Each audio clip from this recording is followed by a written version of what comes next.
Level 1. Rhythm. We up in here today. Yeah. Check it out now. Let me tell it, homie. Around my territory, listen to my true story, let me tell it, homie. This is how it pop off around my territory. Better show love, show never better back up off me. This is how it go down around my town. Defend my title, survival, defeat challengers. Check out how I made it from scratch, just call me crossfader. Wrote it down on paper, now haters can catch the gas vapor. Cross the state of federal flavor, we keep it several. Now wipe the sleep right out your eyes if your vision's blurry. We may leave ravage or savages who fly by night. With Alibaba notorious, you can call me Papa. The showstopper, hold it down like a shot blocker. So all my riders get up and do the gangster strut. You a down chick with a big butt, now mix it up like mutts. Getting dirty in the dust, the kid and never lose my touch. When the pressure's on steel, guaranteed much. Strung out on you, believe in my heart every night and day. I'm strung out on you, I can hardly wait to see you again. You are correct.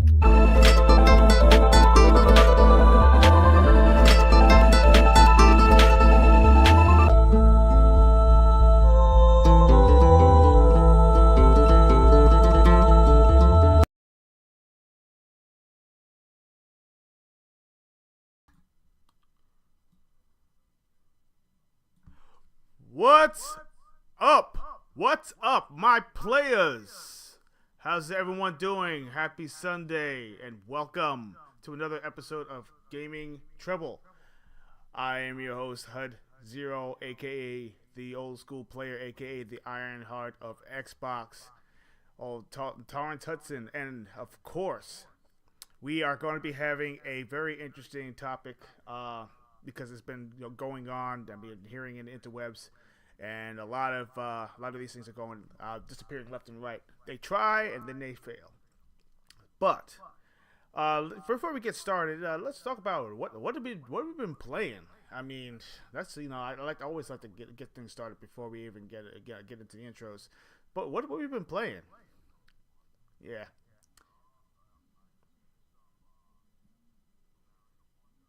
Nice.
Mm-hmm.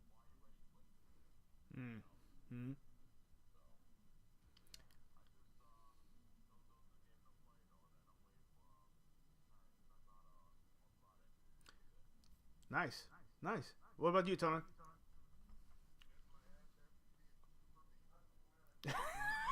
Super Meat Boy.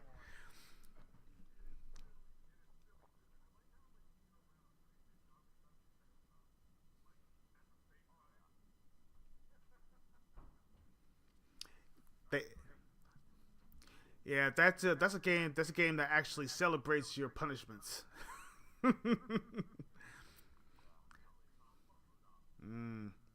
Yeah, indeed.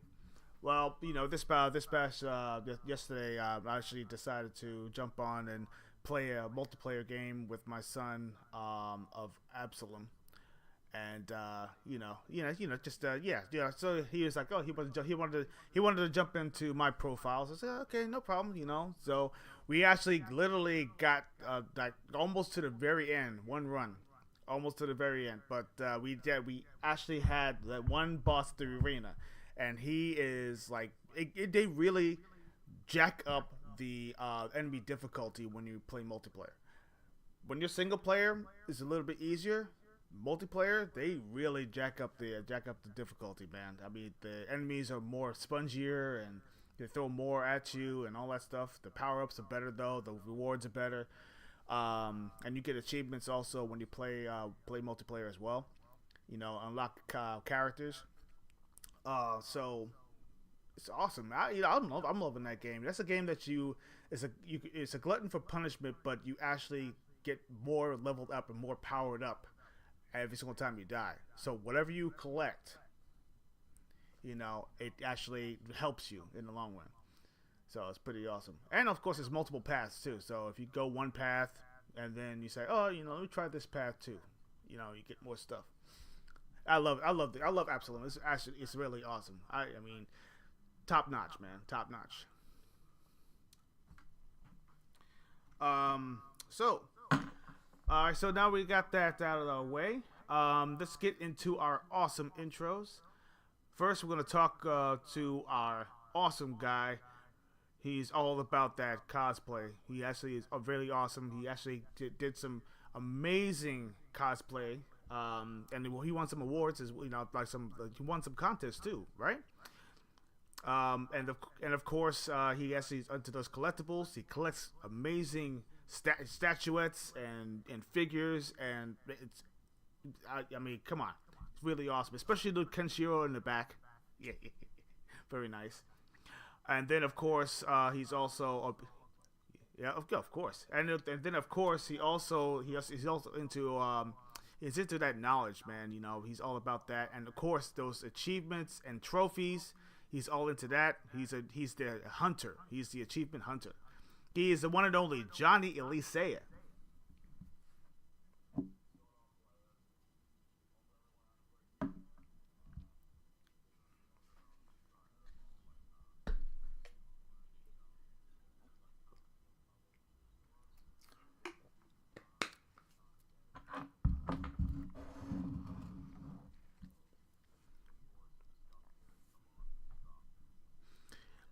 Indeed. And of course, we're going to talk about the Neon Shogun, the one with the best shaved beard in the business. He's also about those ARPGs and JRPGs. He's also a martial artist himself. He also did some indie wrestling in his time. He is the one and only Tony San Miguel.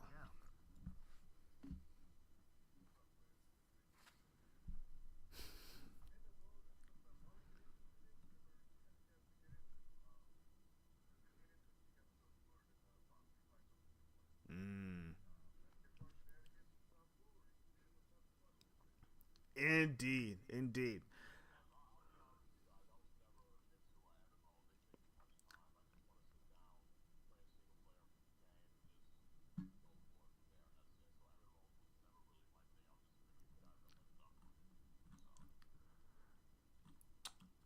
Okay, so they're saying.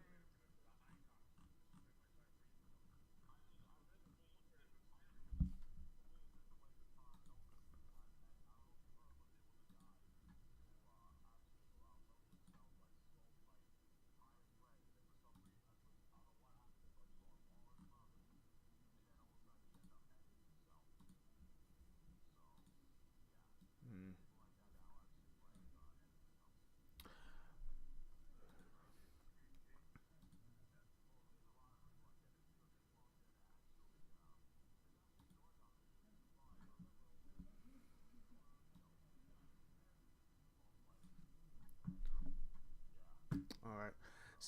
All right. So Heidi's telling me that they're not able to hear you. So they're going to hear me. This doesn't make any sense. I'm seeing the bars going up, but you're not being heard. All right. Let's fix that right quick.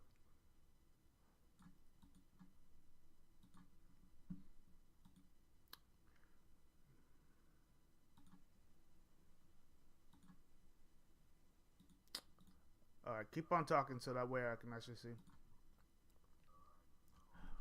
Yes, now I can hear you. Good.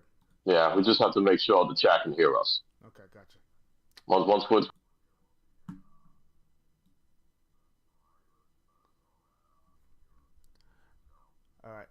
So, can you hear? No. Okay. Okay, I can hear Johnny. Johnny's coming in. Okay, now you. Okay, gotcha. Okay, we're good. We're good. Okay, we're good. All right, jump in. We're good.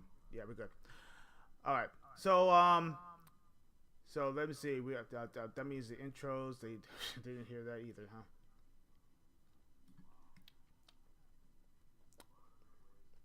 Wait, it says not. Yeah, it says not.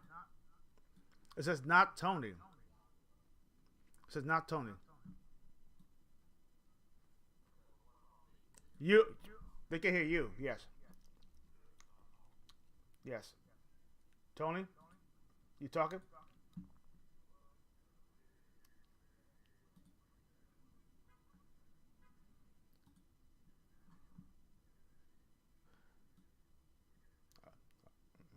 Yeah, that's hot. All right. So yeah, it's hot. Yeah, I hear you, brother. Mm-hmm.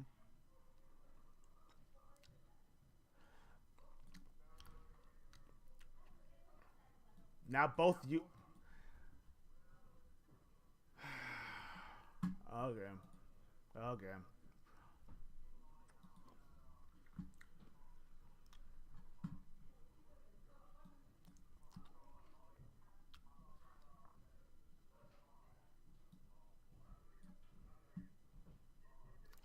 How about now, Heidi?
It's more bloodier. Did you notice that?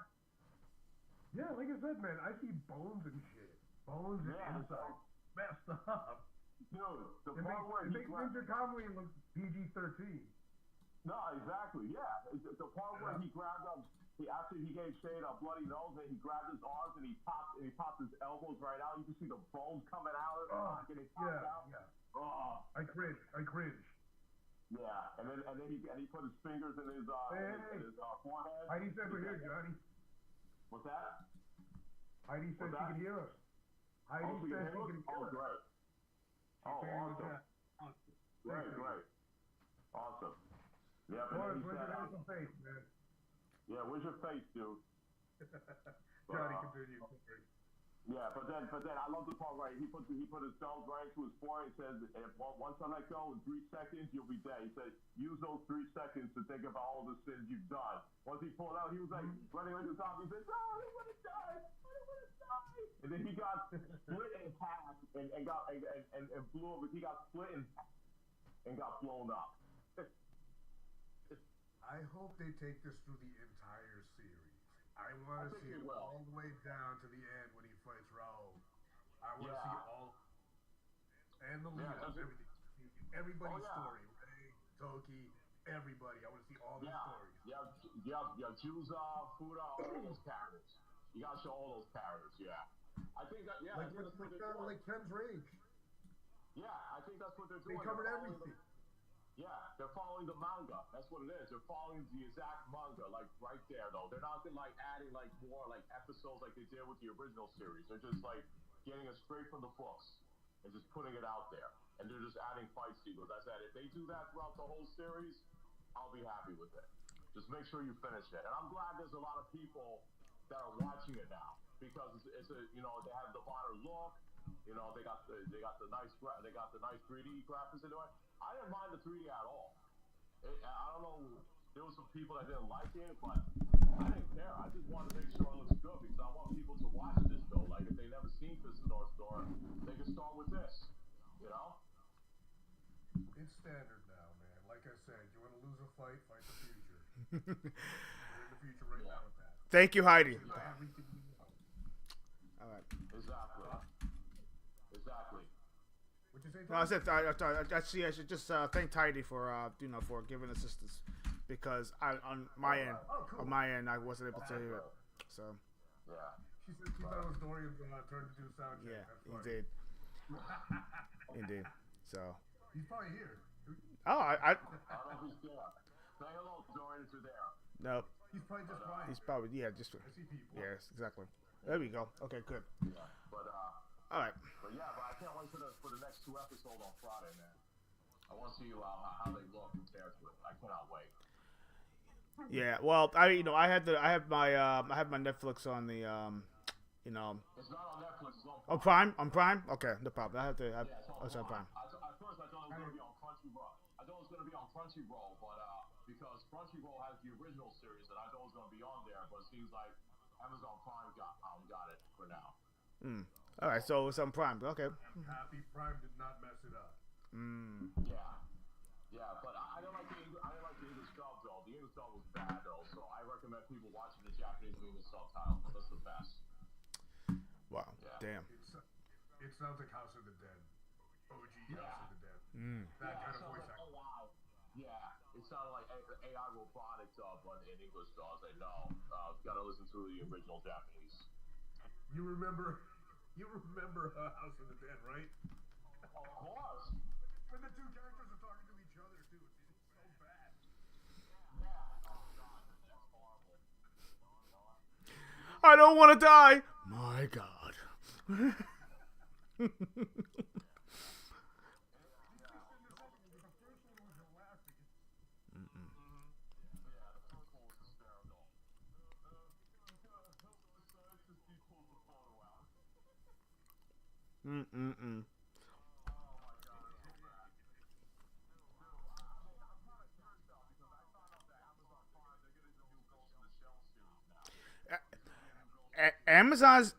Amazon's been spending some money on some animes, man. They're really going after the big dogs. Yeah. Yeah. So.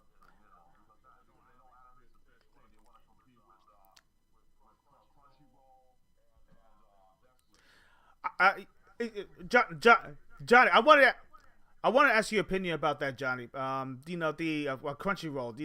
Did you feel like they're kind of falling off a little bit, right? Just a little bit.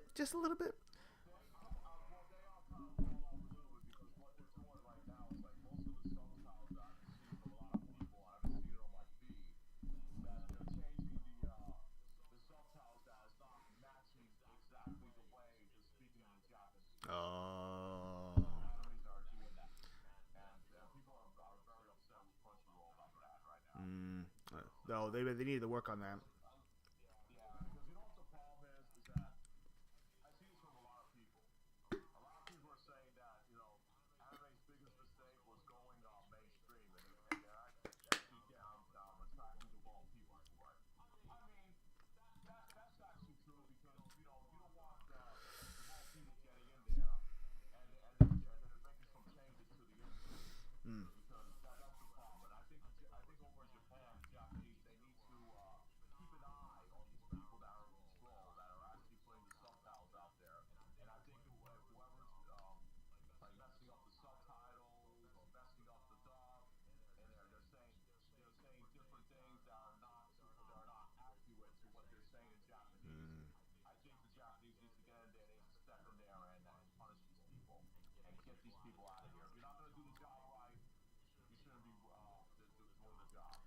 So bad translations are really killing it, man.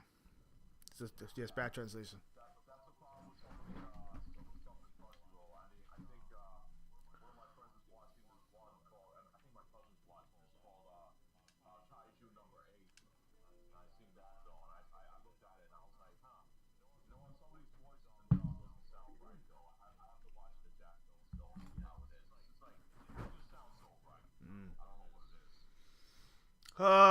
Well, hopefully they get it right.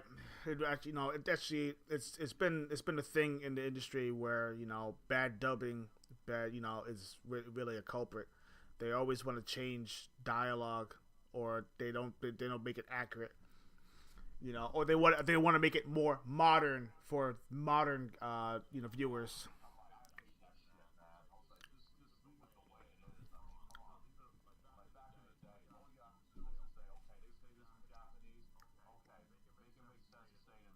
Mm.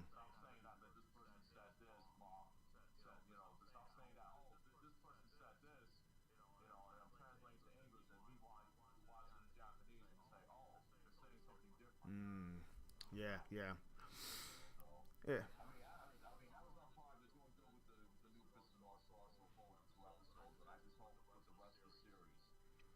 They don't. They don't. Yeah, yeah. But it's been known. It's been known. It's been known though, because sometimes, like, when they get further into the series, sometimes either writers change or something changes. Like, when they go into another season or whatever, they don't keep it going. I noticed that they actually said, okay, we're gonna give them a taste of the two episodes, and then we're going to do it episodically. So in other words, I think what they're doing is they're probably translating as they're going. Because they didn't do the whole entire thing yet. They just said, okay, you know what, we're gonna take it week by week. That makes I think that makes more sense, to be honest with you.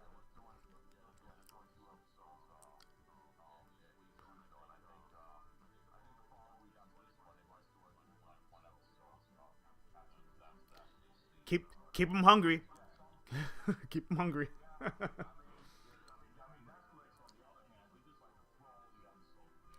Yeah, yeah. Binge watching. That's their forte. So, but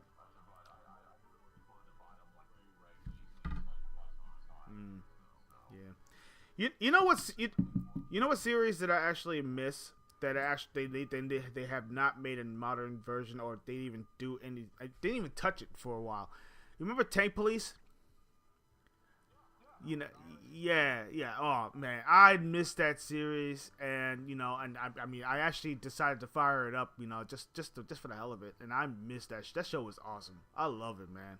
And Project AKO, another one that I actually like too. Yes, oh gosh, man, those are really awesome.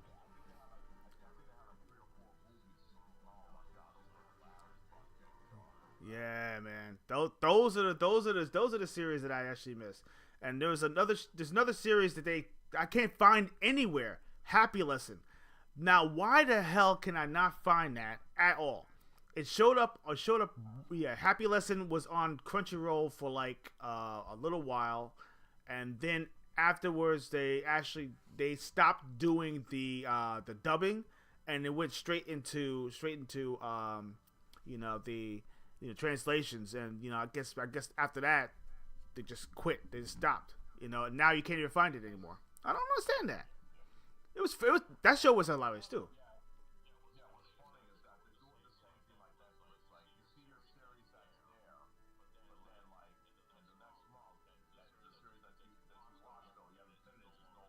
Mm.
Yeah, you know what? I hope that they actually do a fantastic job, so that way it will force these other channels to say, you know what, maybe we need to start doing what they're doing. You never know. We'll see. What about you? What about you, Tony? What do you think? Tony?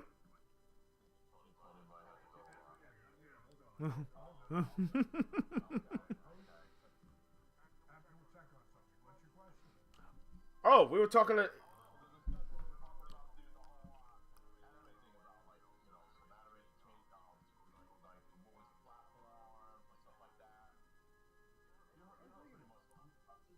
you look at my Netflix queue and all that stuff, it's filled with Japanese action movies and Chinese action movies, all foreign action movies and anime.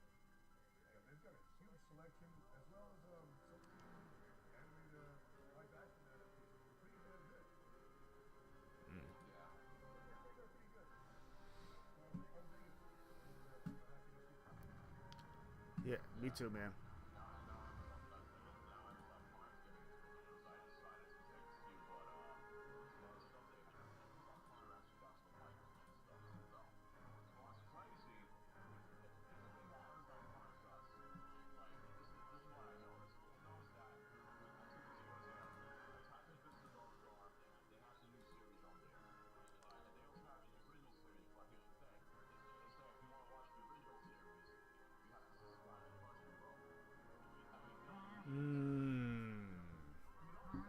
Yeah.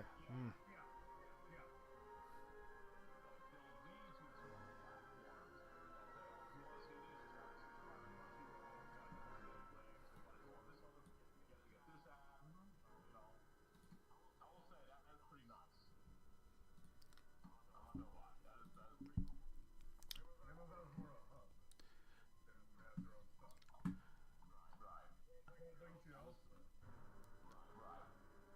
Well, that's the way to do it, though. That's how you get your audience. That's how you capture your audience.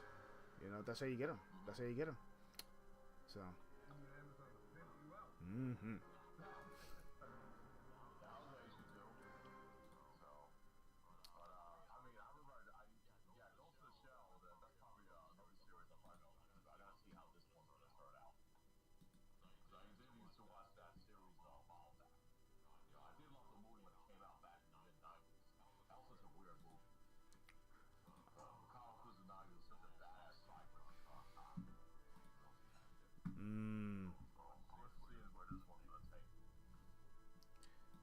So that's this right here. I'm just kind of throwing up the little bit of the trailer of this bit of the North Star. Just throwing up the little bit of the trailers. Yeah, the new one, so that people can kind of take a look.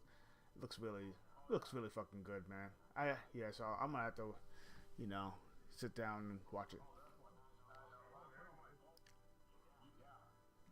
So. Oh yeah, let me do that. Let me do that right now.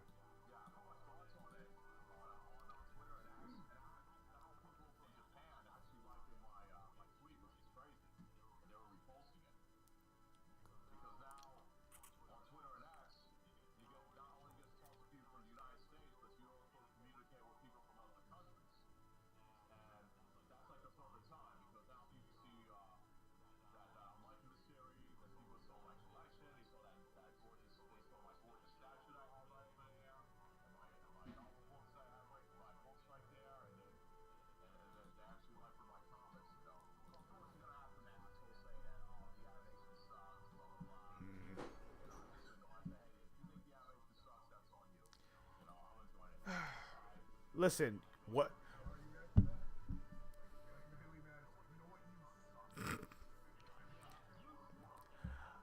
You know what though,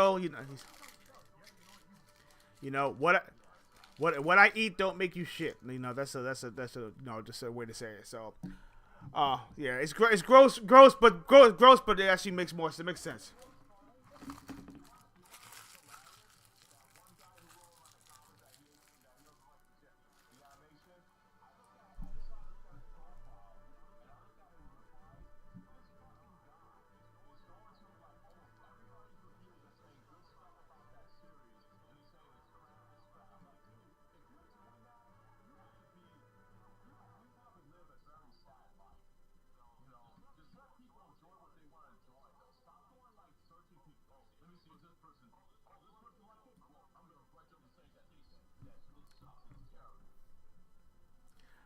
I don't get it. I don't get it.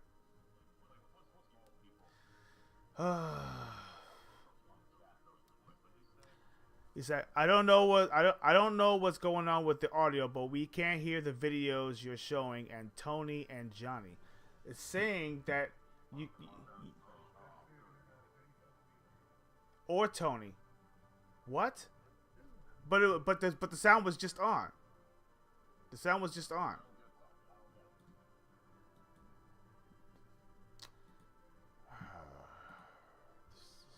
Yeah. Yes, exactly.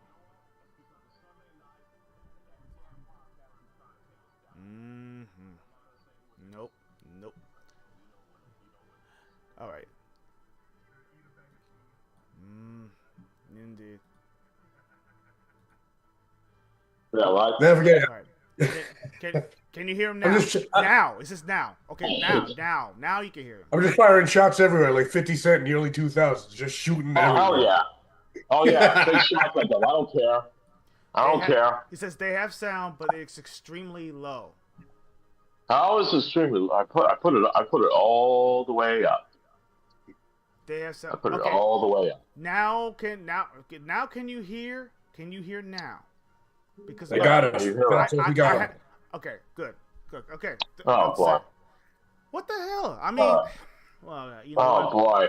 I'm not dealing with this. But anyway, so anyway, moving on. We actually have, we have some viewers coming in. Very good. Thank you very much. Thank you for joining us, Vet. Awesome. I love you joining up every single week. And Heidi, of course, you're always welcome. Thank you very much for being our, Thank you. our unelected tech person, which is actually awesome. And then of course, we're talking games, we're talking about everything. Today we're actually talking about MMOs, why these companies are so eager to jump on that bandwagon. I don't understand it. I mean, they feel like more money can be gained from doing these stupid freaking, I don't know. Just Well, making. see, you just said it. Yeah, Dude. Yeah, I know. Yeah. But making these games to draw people in, and then they have microtransactions on top of that to gain more money. And what they do is they hide these they hide all the good stuff behind the microtransactions, and they say, oh, well, if you want this awesome skin for this weapon, or you want this, we'll have you play. We'll earn these coins, but these coins are for shit. Exactly. The real coins are the money, the ones that you have to pay for. I hate when they do that. And then, exactly, say, look at that, minimum effort for maximum. Vet, you couldn't have said it better. Yeah. And I refuse to pay for skins. Yeah, exactly. You know who does that shit? You know who does that crap? Mortal Kombat 1, because they had different currencies. They had the dragon crystals. Remember the dragon crystals you had to use real money to get? Yes. And then you had to play almost like I don't know how many hours, but you had to play like so many hours, and then you're lucky to get like maybe 10 dragon crystals, just to play extended amount of hours. And if you want more, you have to spend more money. You have to use real currency. So you got to pull out your credit card. Yep. They want to dip into your pocket. They want to dip into your pocket. Exactly. I hate when companies do that, saying that, okay, here's the coins, but then there's these crystals. And these crystals, you can buy these premium skins, but with these coins, you can only buy like the low tier stuff. That drives me insane, and I hate that so much. Hate is a strong word, but I hate that. Oh my goodness. Yeah. Bet actually said something very interesting, because I haven't played Counter-Strike since they actually. It's been a long time. I played that game. I've seen it like 20 years, dude. Yeah. 20 years. No, but they have It's been way too long. Yeah, Counter-Strike 2. Way too long. Yeah, Counter-Strike 2. Actually, they already started going. But skins are insane prices. You know what? I didn't even bother with the skins. The skins were ridiculous. And you How much were they? They were like I think like $20 or something like that, or Are you serious? some weird yeah, they got some Oh, weird, yeah. these prices are ridiculous. Wow. And that doesn't include that you actually go you have this lottery system thing where you actually have when you put in a certain amount and it goes through this lottery system thing, and so a certain weapon pops up that you by chance you'll actually get something good. And that's what I hate too. It's almost like gambling in a sense, but because you put it in money, and you pretty much is gambling. Yeah, and then randomly you'll get like a good weapon or a good skin or whatever it is. Are you talking about like is it something like in like those casinos? Because I remember this pissed off a lot of people because my barber, he'll come, great barber by the way, cuts my hair. He plays like the NBA 2K series. Yeah.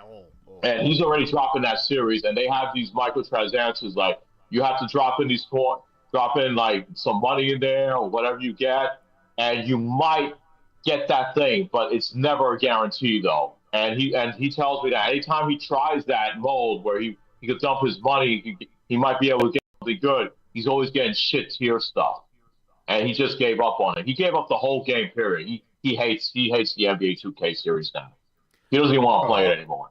There were games. I mean, that happened with Anthem. Anthem was notorious for that. Oh yeah, Anthem's another one. They're no different. Yeah. So and that fell off. EA couldn't get people to be interested in the game enough because and you get this random stuff and all that and it didn't hold anybody's interest at all. Yeah. And that's the reason why the game fell off. And then there was another game that just came out recently. The new. I got another game for you. Yeah. I think I did talk about this. It was WWE 2K27. Here's the thing that's messed up, and I think Tony, you're gonna be like, what the hell?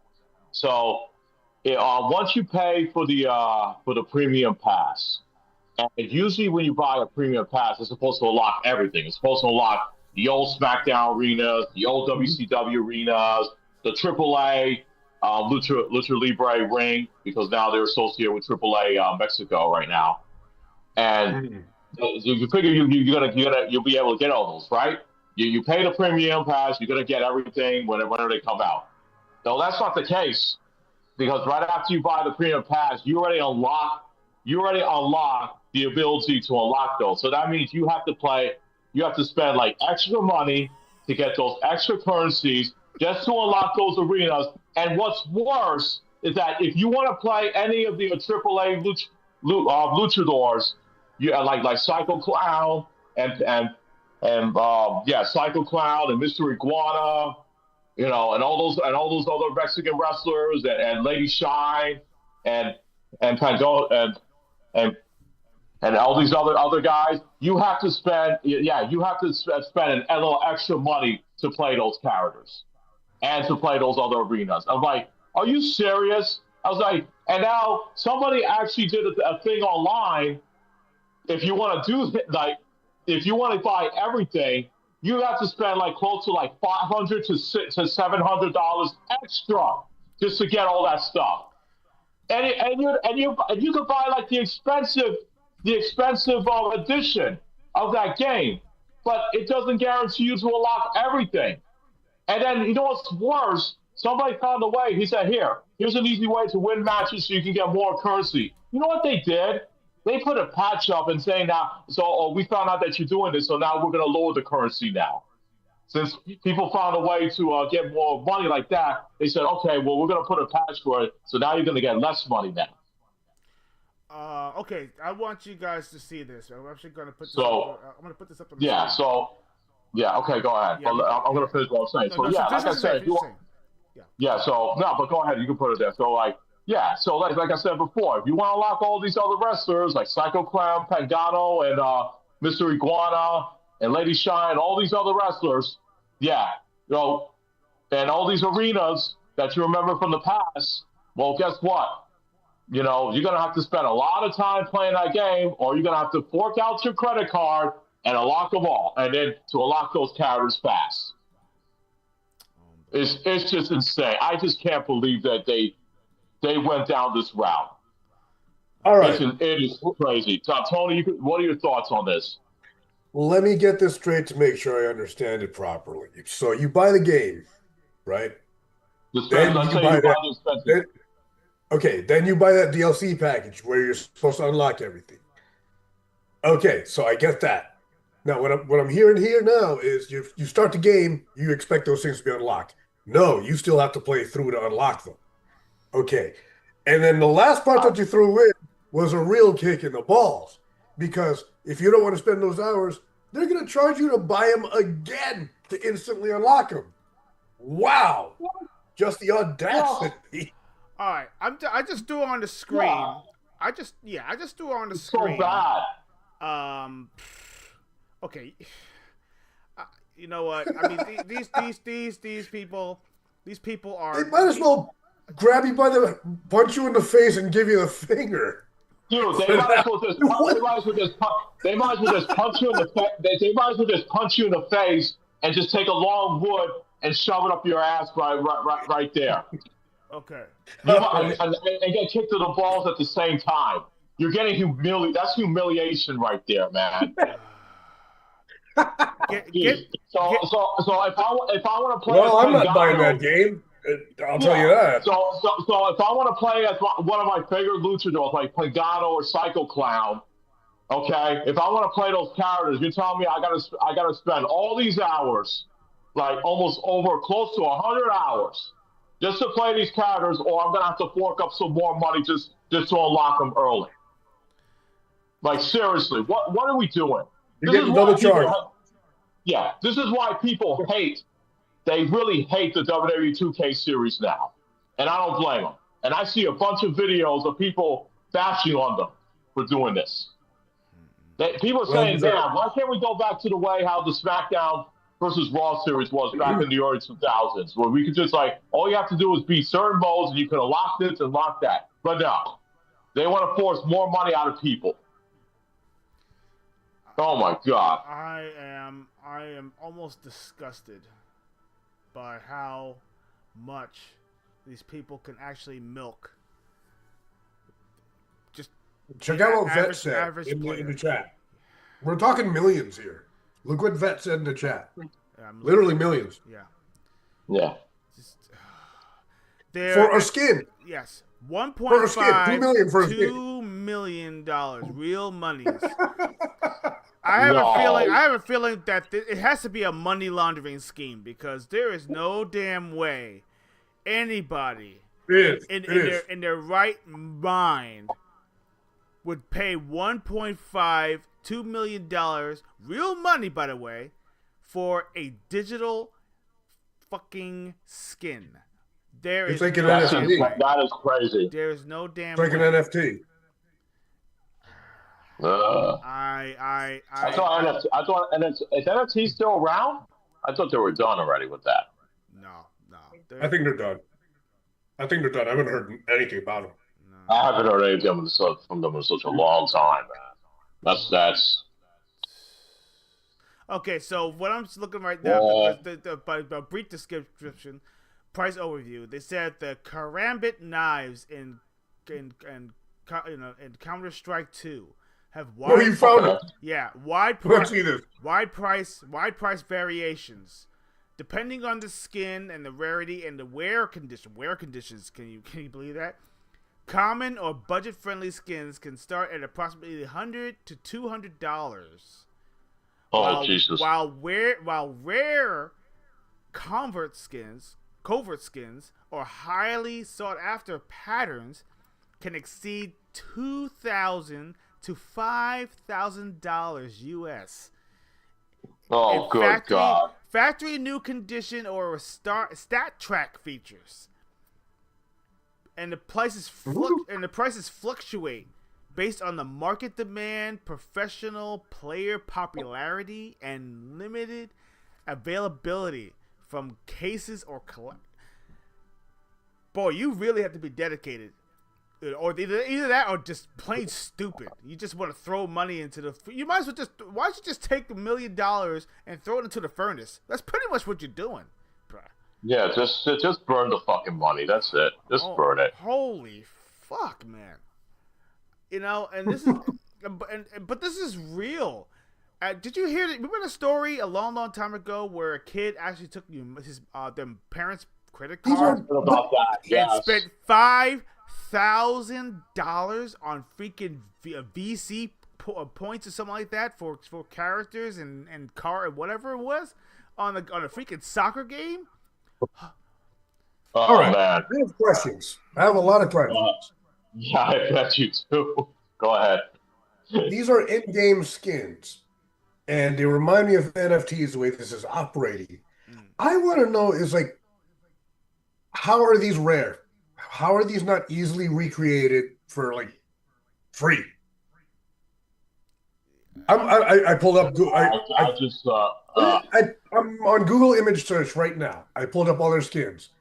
Any graphic artist worth his salt could easily recreate that, make his own skin, possibly even a better one. Right. What is causing the scarcity of these besides the developers? I mean, how do you put out a limited amount of software? Unless it's like a key-based system or something. I have a feeling it may be a key-based system or something about, since you actually have the rights to that particular skin. That's because how many are out there? How many code? Okay, so now I think I get it. So how many codes are out there that are causing these prices to be this high? Who is setting the set market value for these skins, and what's causing them to rise? Maybe the individual. Maybe it could be a majority of populace that actually probably agreed on it. I don't know. Maybe it's a tight knit. That's sort of community. I don't know. Who knows? I'm baffled by all this crap, man. I mean, this right here. Because I see that with sports cards and comics too. It's the community that's boosting these prices. Yes, it's the same thing. It's the same thing as we talk about retro. I mean, basically, people believe in the value of the value proposition of any project or product or whatever it is, and people agree on it.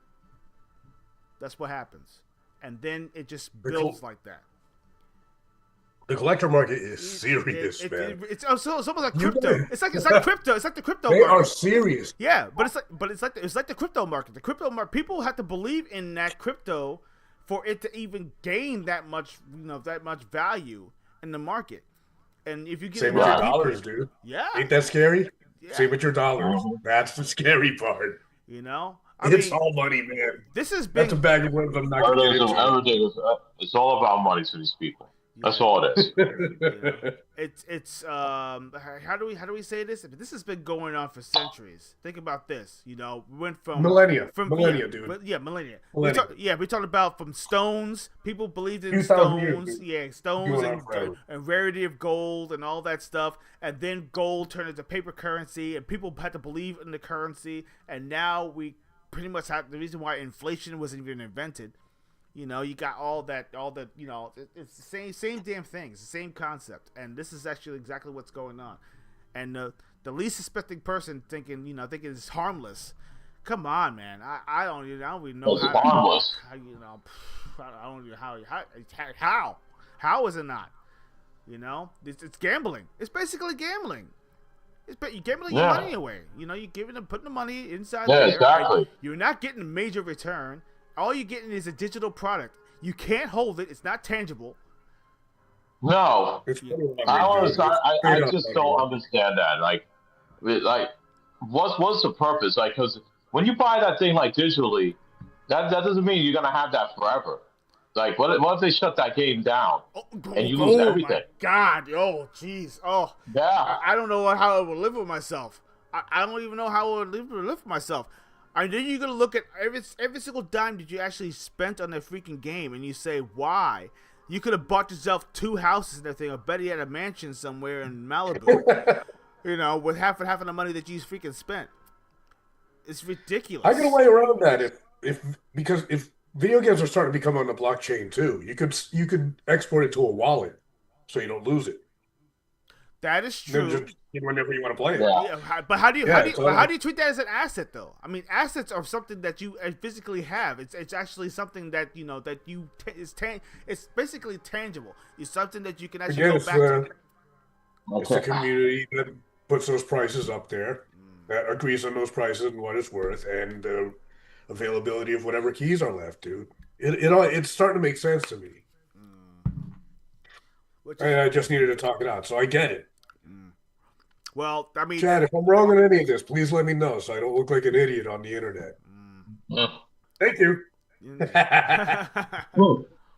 Hey, look, man, I may be wrong at times, but at least I'll always have integrity. That's all I care. Right? No, exactly. Yeah.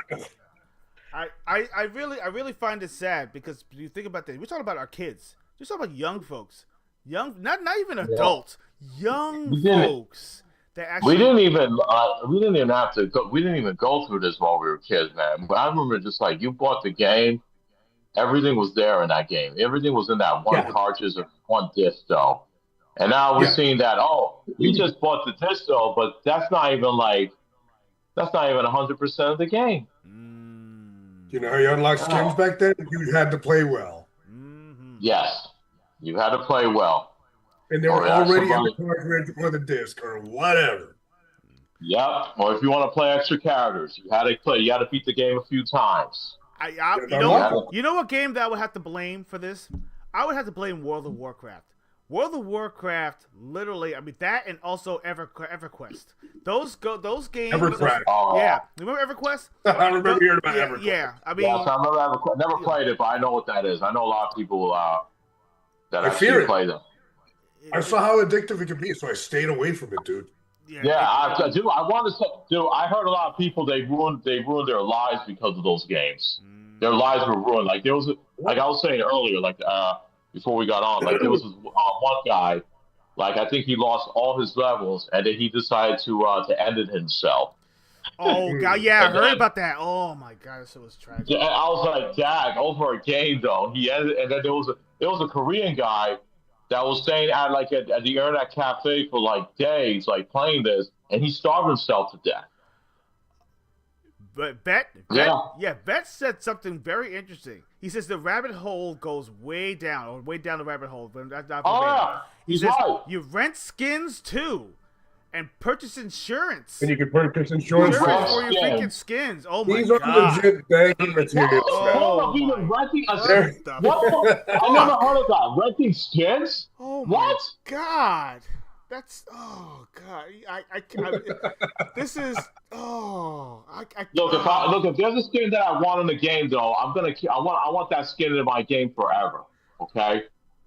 Jeez. Renting it though? God, jeez. Renting? I never heard of that before. Holy shit! That is news to me. Oh man, that's Blockbuster. That's Blockbuster of digital skins. Oh god. It's like Street Fighter 6 when you rent a character. Oh yes. Just like that. Same thing. But if you don't want to buy the DLC, but you wanted to play as a character, you can rent them. It's like it runs like that. You can play them for like 24 hours. You can play them for like 24 hours, and then after that, then you gotta buy the character. And you lock back out. That's how you hook you. That's how you hook you. You got DRMs in place, so you can't use it for longer than they let you. Oh my god. Yeah. I think it's probably like an hour or two. I don't think it's 24 hours. I think it's like an hour or two that you could try to play that character. Because there's these currencies. If you're a cheap freeloader, it's an hour. Like me. Yeah, if you have these currencies, there's these currencies that you could actually play. Like you could use that character for like a certain amount of time. And I said to myself, "My God, like what?" And I remember Mortal Kombat 1 did that. Like, if you wanted to try out this character, they'll have a tower of that character. So you won't be able to lock that character's ending, that DLC character's ending, but you get to try that character for like a certain amount of time, and you can play through that little tower, and then that's it. Then once you play with play through that tower, then that's it. Then you have to buy the character. You can't use them anymore after that. For him or her, right? Yeah, MK1 did that shit. You know, and believe it or not, Halo Infinite was actually trying to go that route. Halo Infinite was That's the reason why people failed. that's what. Why would you do That's this? why people jumped off, huh? Halo was such an Oh, amazing that game series. was a failure, man. Halo, that was a failure, that game. You know, I mean, ever since Halo 4 and Halo 5, you know, pretty much was the last bastion of like single player experiences and everything with the multiplayer and all that stuff. Then Infinite decided to say, "Oh, let's be like Fortnite. Let's make a game where you can be able to get seasons and get new skins," which was shit, by the way. And then and then of course you give you armor that you have to pay for, so you can actually get more. No, that's not the way you do it, Haas. Yeah, that's not how you do it. And that and this is and resulting now you got the player base freaking dropping like a bad habit. You know, they're dropping like flies. That's what it is. Yeah. And look at Call of Duty. You know, it's funny that you mentioned, Torrance. It's funny that you mentioned that Halo's like trying to be like Fortnite. You know what series that also was trying to be like Fortnite? Call of Duty. Oh, because they were putting they were putting like all these characters in there that people never thought. Like they started adding Beavis and Butthead. They started adding one of the characters they started putting in there, which is crazy. I never thought. I was like, dude, what are we doing here? What are we doing? But that's how they hook you, man. Fortnite just sat right there and just threw that freaking rod into the water and everything and was reeling you in. Just kept on giving catching you people. You know? Oh, jump into this event where we actually get to hear music from a new artist. Just everyone's jumping around like a bunch of idiots and everything. That's nuts. I mean, yeah, it's been going on, and then now they put licensed music and everything. You can jump in the car and license music. You can listen to license.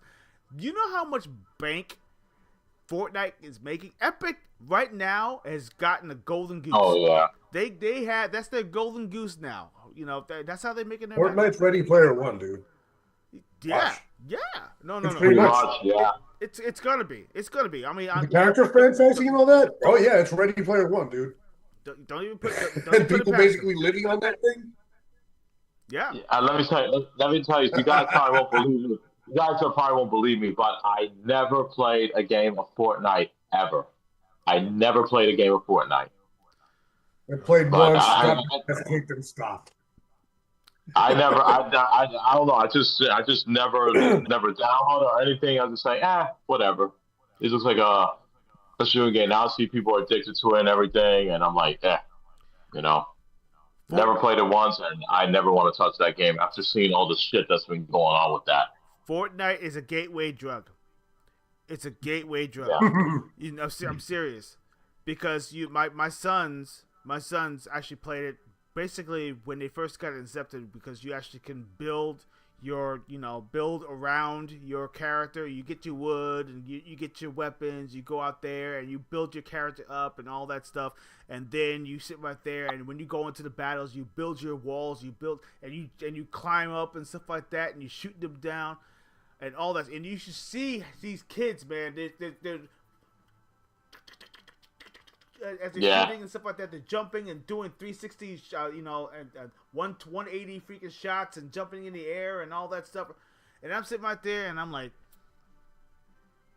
nah, bro. And then they said, you know what? Oh, you don't want to build? Now you can actually, you don't have to build. Now you can actually be able to have vehicles in the game. And you jump into cars and you actually driving around and going through the map with a car. And yeah, that's how they get you, man. That's how they get you.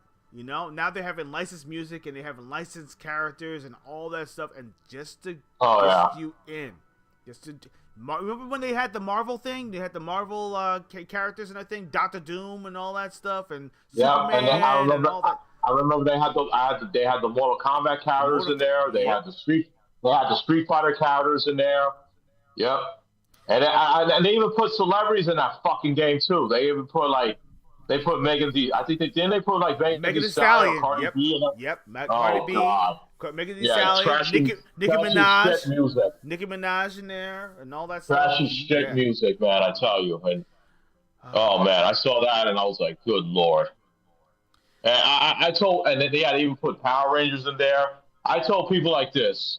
I said people like this. You could put like some of my favorite characters I love, but like even if they put this dude in there, let's just say they put this guy in there, the one I'm pointing right now, I won't even touch that game. I will not even touch that game at all. Vet said something interesting. He said, "I got my kids on Fortnite. I swear they had the detox."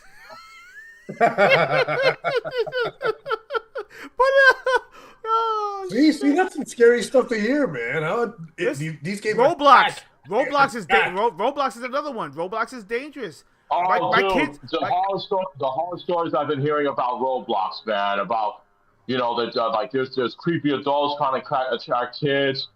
Let me tell you something, man. Like to all the adults out there, if you have kids, please keep this is what remember we talked about. We had our I think it was one of our retro episodes. We have a ton of retro episodes. Absolutely. But we were talking about like parents want to like buy games that doesn't require like to go online, just to stay offline at all times. And that's the smart way to do it. Mm-hmm. Because if I was to have kids of my own, the only video games I'm gonna be playing is like old games though that you can't even go online though. Because you don't know who's out there.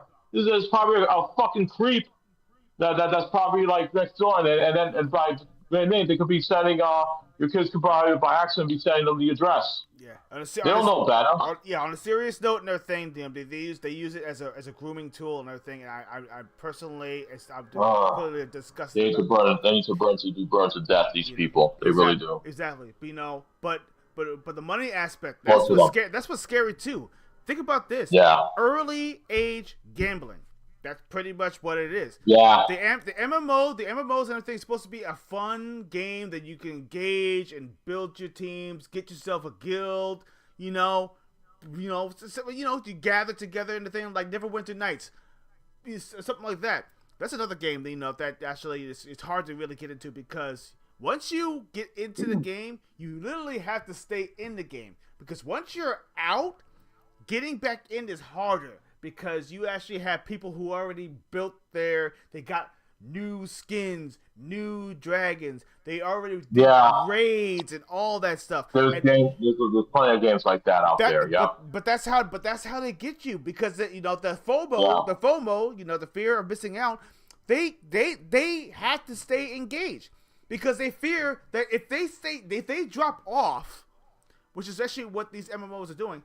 If you drop off, you are afraid that you are going to lose so much progress and everyone's going to be so ahead of you. By the time you get back in, it's going to be no point. You're sitting right there and you're pretty much almost like back to square one. Oh, boy. It's almost like you just started playing again. And I can't even imagine. Yeah, go ahead. I'm sorry. I was just going to say, I just can't even imagine just to stick with just one game. Like, oh yeah, I have to stick with this one game because if I start playing something else, then I'm gonna like lose process or people's gonna be. I just can't imagine doing that. This is why I am so glad that I never got myself involved with these type of games at all. I'd rather just be playing different games and not even stick to just that one game where you have to be on it. You have to make sure you're with your group of all the time. I'm like, yeah, but it's like a never-ending quest. And then they start going to adding some more and more and more stuff. It's like you said before, it's like a drug. Yeah. That's what it is. It really is. It really is. And the addiction is real. Yeah. Because I tell people I think all it's the the time. community part of it too. Well, I mean, yeah, that's true. People basically live on there and chat. People have gotten married off these games. It's nuts. I think community is a huge part of that. What was that game that came out a long, long time ago? It was called Real Life or something like that. It was something like that. It was called. Dude, I'm talking about WoW, dude. There are WoW marriages. There are WoW babies, dude. Yeah. Dude, you want to know what's crazy? It's funny that you mentioned that. I remember there was this guy. I think he got married to someone over in WoW, and I think his character divorced his character, and I think he actually went to go end himself right after that, which is nuts. Oh my god. It's just crazy. It's not even a real marriage. No, I mean people have met on these services and gotten married in real life. Listen, dude. if you, I mean, Oh. Johnny, you've been. That's why I see a lot. They're like the old chat rooms back in the '90s, man. I can see why people spend their time on here. You've been to Yeah, Japan. You've been to Japan now, Johnny, and everything. So you probably Yeah, you I've been to that. you know, so, and also, but many of those cafes, those cafes, those you know, where a lot of gentlemen, young gentlemen, they go over there. Yeah. they actually, they do digital dates, digital. Yeah, I'll definitely yes. You're right on that one. You know, there are actually these bars, which I think this is so pathetic.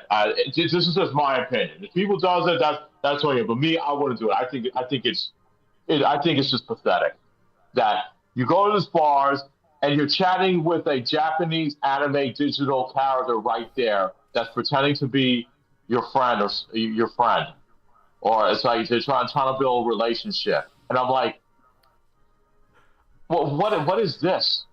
And I was like, no, this is a. I don't want to chat with no fucking digital AI. Excuse my language. If I'm gonna go to a place of like to a bar or to a cafe, I want to chat with real people. It's like, this is my girlfriend now. This is my girlfriend now. Yeah. Yeah. Oh yeah. This person will love me long time. Yeah. You know what we're gonna call these people? I coined a term for them. What is that? We're calling them robosexuals. Oh my god. Oh god, homosexuals. Good lord. Guys that chat with AI bots. Guys oh my god. Oh, you are robosexual. But it's dude, I watched the video. Literally, someone actually walked in with their laptop with a freaking wedding veil on, digital walked down the aisle. This is my waifu right here. This is my date right here. I love her forever. She always chats with me. Oh my god. She chats with me all the time, you know, and she's so nice to me. No, but you know what's crazy? There was actually a person that actually married a digital AI. It's out there over in Japan. Though. As much as I love Japan, I say what's wrong with these people. And then there was this woman. Tony's gonna laugh at this. There's this woman out there. She is so big into the Yakuza series.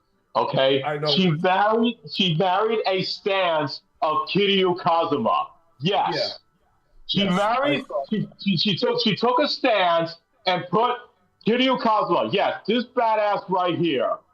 She took a stance and actually had a wedding that she's married to that stance of Kiryu Kazuma, and he had to get the one where he's like wearing a suit, like he's getting married. I'm not making this up. It's out there. Go look it up if you don't believe it. It's out there. Go look it up. Our society is cooked. Our society is cooked. all over her inner thighs. Oh my god! I can't, man. I mean, oh my god. It's like it's no wonder the birth rate over Japan is getting so low. It's like these people are not going out there and they're not meeting real. They're not having a real connection. I just don't understand that. I went to Japan. I went to these places. I went to the muscle bar and I chat with a lot of people. I went to all these places. I interact with all these people. I'm like, how are these people? These people are so nice. What's going on? What is going on? I don't understand. I mean, okay. I gotta show you. I gotta show you something. Okay, go ahead. I got something to say. I want to add to it, but go ahead. No, it's go your ahead. turn.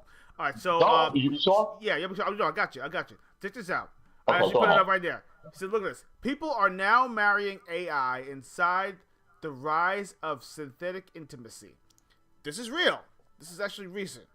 Oh yeah. Okay, this is under Forbes. Forbes is actually put up the article, and when I was going through it, I literally almost lost my lunch because I was like, how do How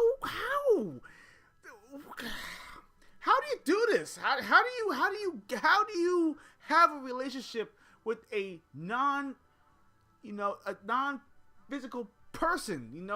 The physical touch. They're in a relationship with their own mind, dude. They're mentally ill. Oh my God, it's so bad. It's almost. You can't touch a digital person. You can't feel them. You can't make out with them. Oh my God. So look at this. According to a Japanese television and radio broadcaster, a 32-year-old woman has married her Chat GPT companion. Okay? Now, I mean, I can't. Like I said, society is cooked. Society is I mean, they are. There was a person over in Japan that married a fucking doll, and well, at least a doll you could feel, but there's people that married a digital. I'm like, a digital, and then you know what's crazy? You wanna know what's crazy? When I went to Anime NYC, there's actually like digital, like they make these digital like idols. They call them like Japanese like idol singers, and what they do is they have the screens of a digital idol person. It could be like an anime girl right there. They're talking. They're saying, "Oh, hello there," and they got people. They got meet and greets with these things, and they're not even real. And I see people. And then there was this guy that I met though. He said he liked my Kiryu Kazuma, and then I was going through like Anime NYC, and the same guy I talked to, he actually went over there, had a picture with this thing. Like he's like this. Look, listen to me. He's like this. And then the screen. He's got the screen of an AI. Why are you smiling, you idiot? I can't. I see. This is the sickness. This is the illness that we're talking about here. If I took a picture like that, I'd be fucking embarrassed. I'd be ashamed of myself. I don't get it. How do you tell your folks? How do you tell your folks that? Hey, I met Riku. Who's the Japanese idol, but she's not real. She's a digital made up AI. It was fun. I met her, and we had a great conversation. Oh. So I mean, like I said, deeper into the rabbit hole, MMOs and a thing. Literally, let's just put it this way: MMOs and a thing, and AI and stuff like that are gonna go hand in hand if you think about it. Because when you're actually looking at all this stuff, people are actually relying so much on that, and when it comes to digital purchases and all that stuff, and now they're like, oh, well, you can get yourself an AI companion to help you out for your next mission. What? What? What? Okay. That's all great and good. I mean, I don't. I'd rather just listen. If I want to have a companion to play video games with me, I play with my loved one. With someone I'm seeing right now, but she's like right next to me, and we play games together, like next to each other, like a couch co-op, the way it was originally. That's even more fun than doing something with digital AI. At least when you have a real person nearby, you can do more than just play games. It's more fun to interact with a real person than a fucking digital AI. It's like these people don't even want to go out and meet with real people. I just don't get how people can do this. Yes, I mean, I'm sorry. I'm getting all aggravated and everything. It just blows me away that people are doing this. You have every right to be upset, because I literally, like, when I was actually coming up with this topic today, I mean, as I was digging deeper and deeper into everything that MMOs actually have done, I thought to myself, okay, you know what? MMOs, they're great. They could be fun. It's you can make friends. You can you go on missions together. Do raids together. That was cool. Destiny was doing that. Destiny was actually one of the games that you know, it was pretty much like a massive MMO shooter. Pretty much what it was. Yeah. You know, because you know, and then you can get together and you go on these raids, and the raids you need 6 people. There's no way around it, because these raids are almost near impossible if you don't have a full crew. I mean, just in this craziness, and I'm saying to myself, but that's how they get you, you know. And then they said, "Oh yeah, you did your raid. That's fantastic. Now we got all these wonderful skins you can get. Oh, you can get this, but you can't get this. But you need to buy these to be able to buy this gun, which with this extra oomph in it." You know, but you can't get that one unless you get these materials, but you have to buy these materials to actually... No. See, that... Oh. They really started getting you, especially Destiny 2. Destiny 2 was notorious for that. And I you know what? I kind of washed my hands of it. I was like, you know what? That's the reason why I stopped playing. But once I dropped off, there was no point in going back, because now everyone's so far ahead. And all the raids that I missed, you can't go back to those raids. You can't play those raids anymore. Also, pretty much you're screwed, though. Let's just say if there's like achievements or trophies that attach to that, and say if they take that out, then you're pretty much out already. That's it. You asked out. You asked out. You lost your 100% completion for that game. Wow. Yeah, and that's fucked up. It's fucked up because you have to stay in the game, and that's how they get you. That's how they grab you. You know, and people actually go do raids once, twice, 3 times over. And then once people had enough with the raids and no one joins you, like you just got started, and you're like, oh, I want to join this raid. Nope, you can't do this raid because you don't have enough people. Yeah. Oh, well. Or you can't do this one because you're not leveled up enough. You don't have this. Yep. Exactly.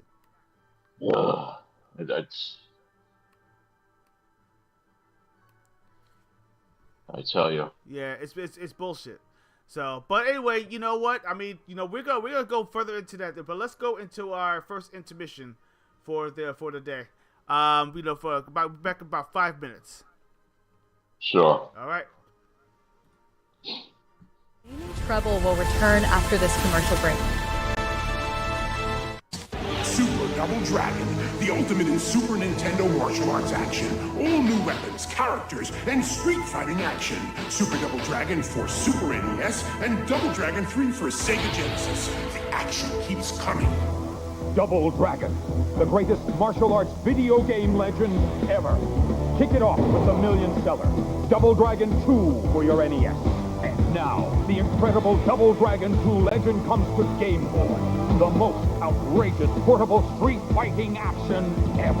And for world-class martial arts action, it's got to be Double Dragon 3. Total Double Dragon action for NES and Game Boy. From Acclaim, choose your weapon.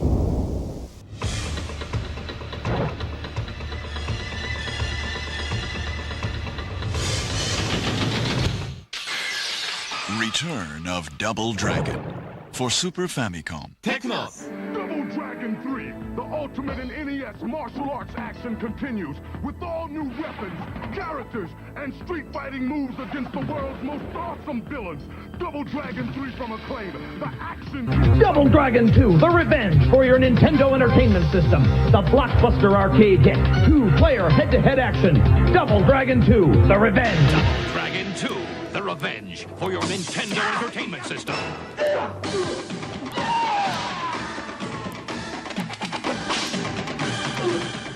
The best action game ever from Acclaim.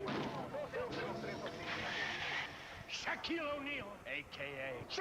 Shaquito Bounty Hunter, enforcer of justice. Left hand, right hand, register, lethal weapons, right foot, left foot, size 20. Register lethal weapons. This is your target. Introducing Shaq Fu, Kung Fu Shaq style. For Sega Genesis and Super NES. What it is Space Invaders for Game Boy and Super Game Boy. What it does is unleash a steady stream of alien forces who keep coming and coming, just like in the arcade, till it feels like a vice in your central nervous system while they fall down like two-legged hailstones. Oh, that hurt. Yeah. We went to the big guy. We laid the whole thing out for him. We told him we had this great idea for a new game called Sonic and Knuckles. It's Knuckles in his own game. Plus, it has new technology. Lock-on technology. So you can play Knuckles in Sonic 2 and 3. It's revolutionary. He just laughed at us. So we sold the whole thing to Sega? Who's laughing now? Batman!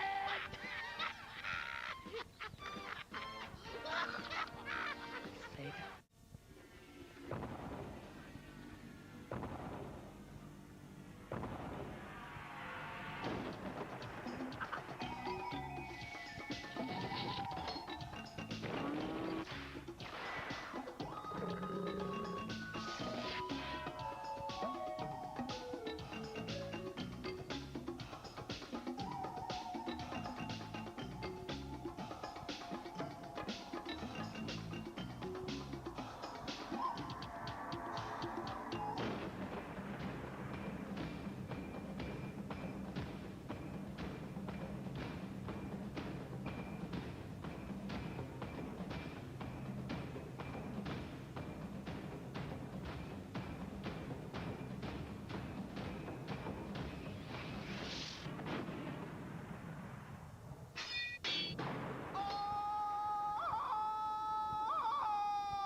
This is the story of Earthworm Jim video game. In outer space, a sweet evil cyborg belongs to Queen Cyberspace suit while it smooshes. When I slimy Earthworm Jim, and blammo, he becomes a superpowered hero. He takes out that precious dog. Then that stupid worm goes onto the planet X. He even tries mucus spongy jumping. And if that doesn't stop him, maybe the battle with Queen festering sweaty slug for a butt will. Earthworm Jim from Playmates.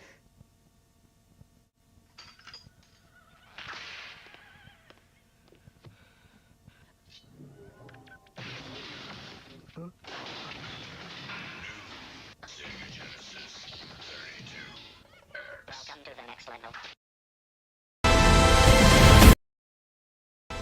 Yo, listen, we gotta take a little bit of break, so we'll be right back after these words.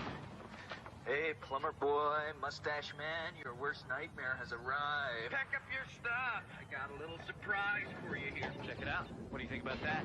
We got real-time, 3D, lush organic environments. How's that make you feel, buddy? Feel a little like your days are numbered? I'm gonna have to ask you to leave. You're hurting my elbow. Is that Italian? No, Bandicoot is an Australian name. Beast you loved on Super NES. And now we've captured him on Game Boy in an all-new game with all new enemies and worlds. Donkey Kong Land. New for Game Boy and Super Game Boy. Yo, it's Sega's Toe Jam and Earl. The hippiness, hoppiness party that's kicking around the world. It's giving it to you like it. Toe Jam and Earl is so funky, it'll make you scream like nothing ever before. Genesis is so much more. Toe Jam and Earl, two homeboys can play a different gig every time. Go get your one and you'll be in the hell. You gotta get it. It's a whole lot more. And guess what, players? We are back in business. Game on.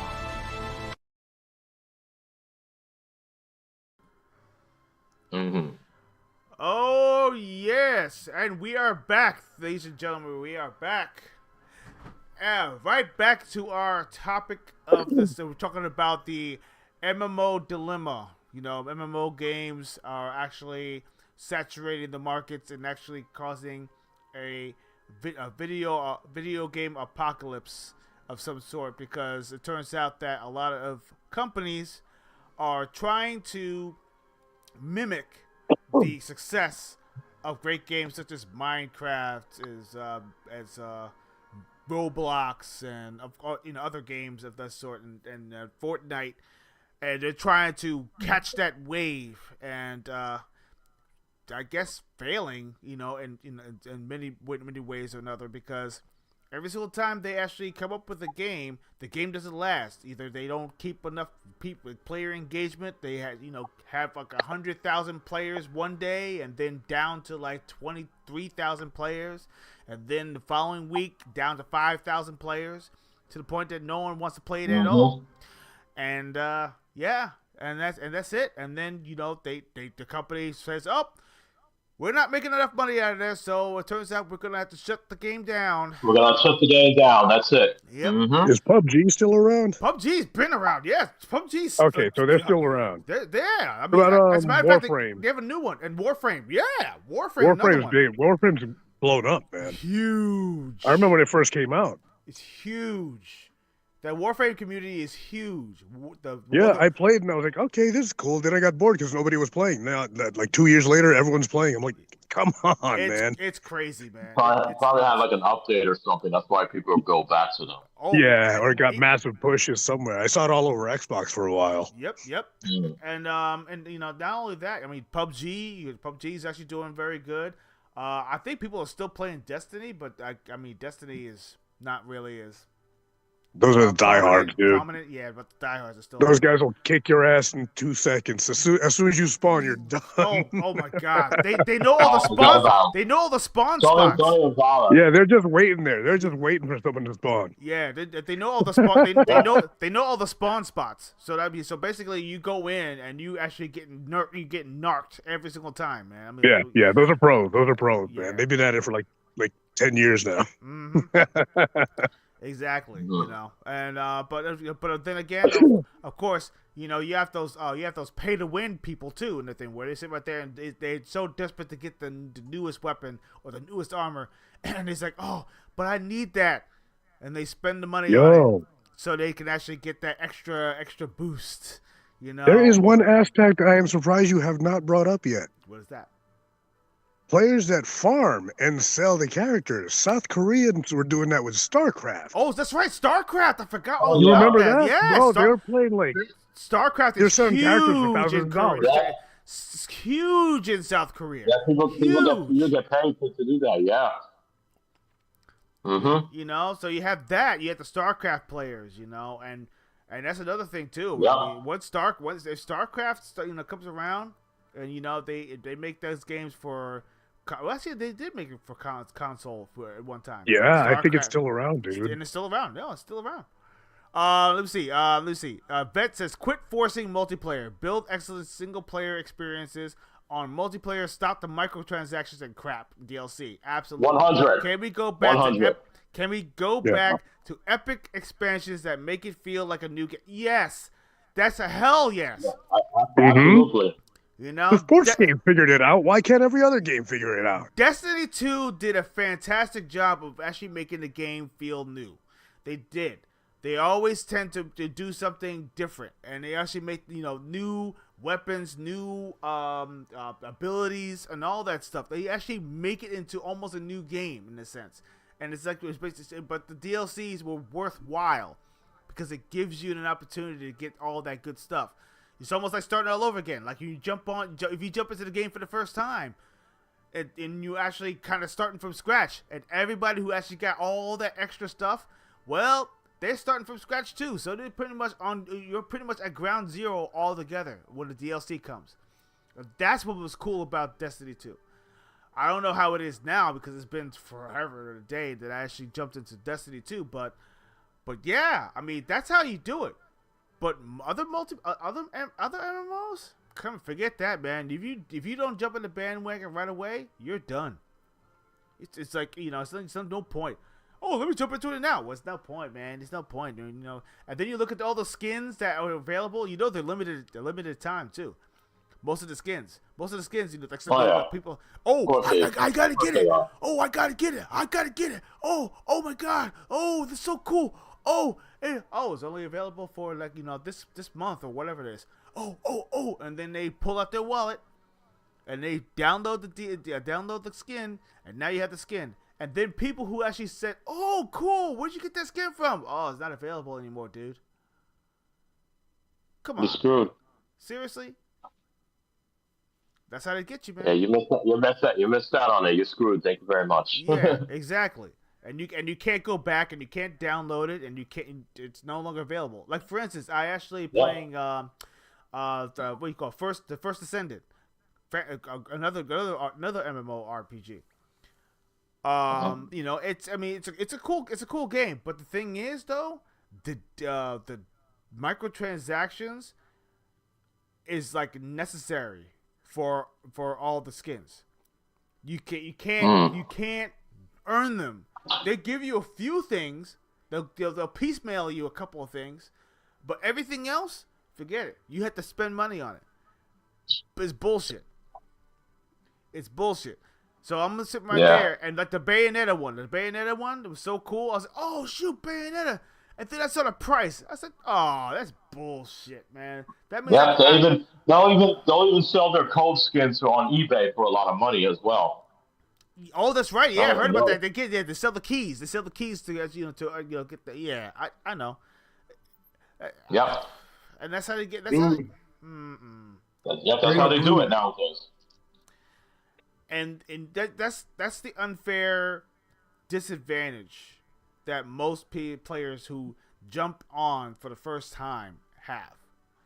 Like if you jump on for the first time, it's almost to the point in the thing where what's the point of jumping in now?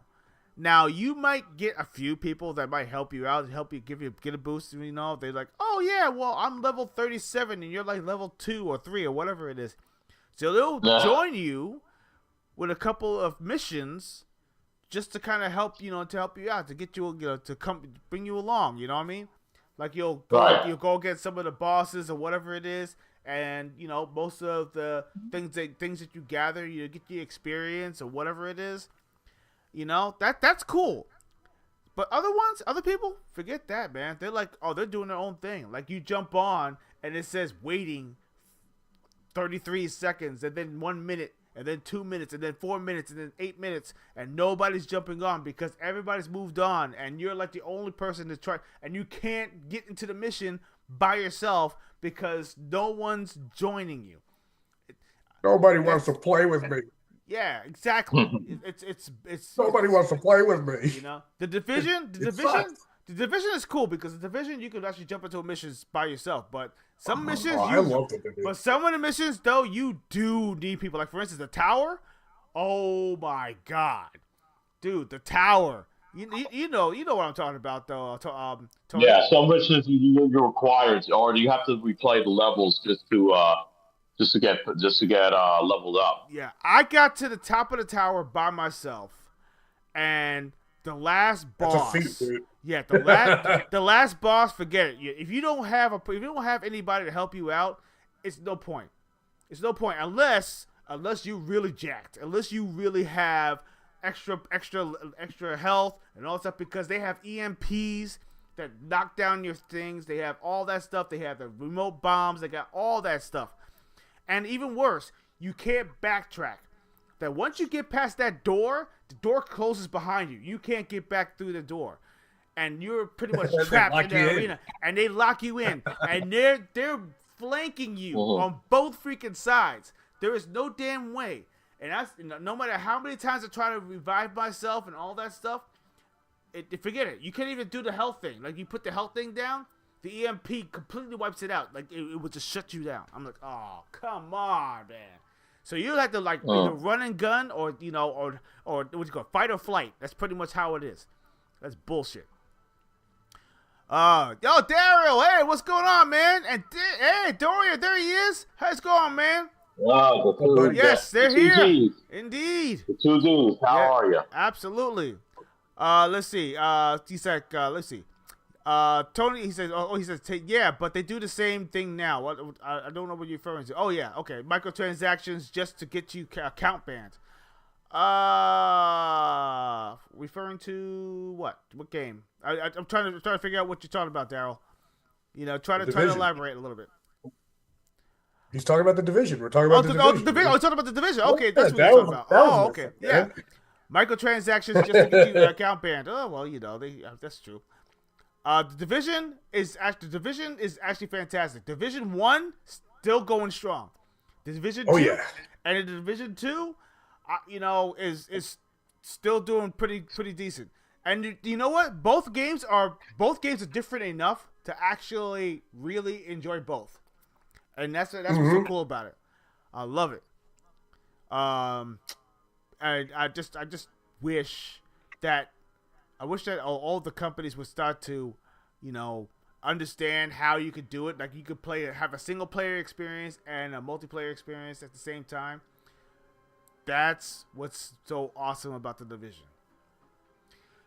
And there's other games too they came out with too. I believe Tom Clancy's I think it was called the Outs. What's it called again? I don't know. You tell me. No, I know. But you're not into those kind of games. I might know this one because I was really into those for a while. Damn, I forgot what the game was called. But there was like 2 other games that actually was similar to the Division, but it was more of an outdoors, outside type of game. Like damn, I'm trying to remember what the game. I only played it like once or twice. But there's a couple other games that are similar to the Division. I didn't really get. No one really got into that type of game. And the single player experience in that game is so. Outriders. You're talking about Outriders. Yes, that's the game. Third person looter shooter. Yeah, buddy. yeah. Ghost Recon. That's the one. Yeah, that's the game. I love Ghost Recon. Yeah. Wildlands and Breakpoint. I played so much of. I'm gonna replay them.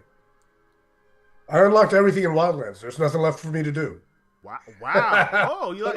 Yeah, I gotta start from scratch. Nice. And replay the whole thing. Nice. Even the Splinter Cell stuff, which I love. Oh, that was awesome. That was so cool. I jumped into that game. I jumped into that game just for that reason because Fisher. The special for Fisher. Yeah, it was really good. Of course, that was good. Wildlands was really good, man. I loved Wildlands. Mm-hmm.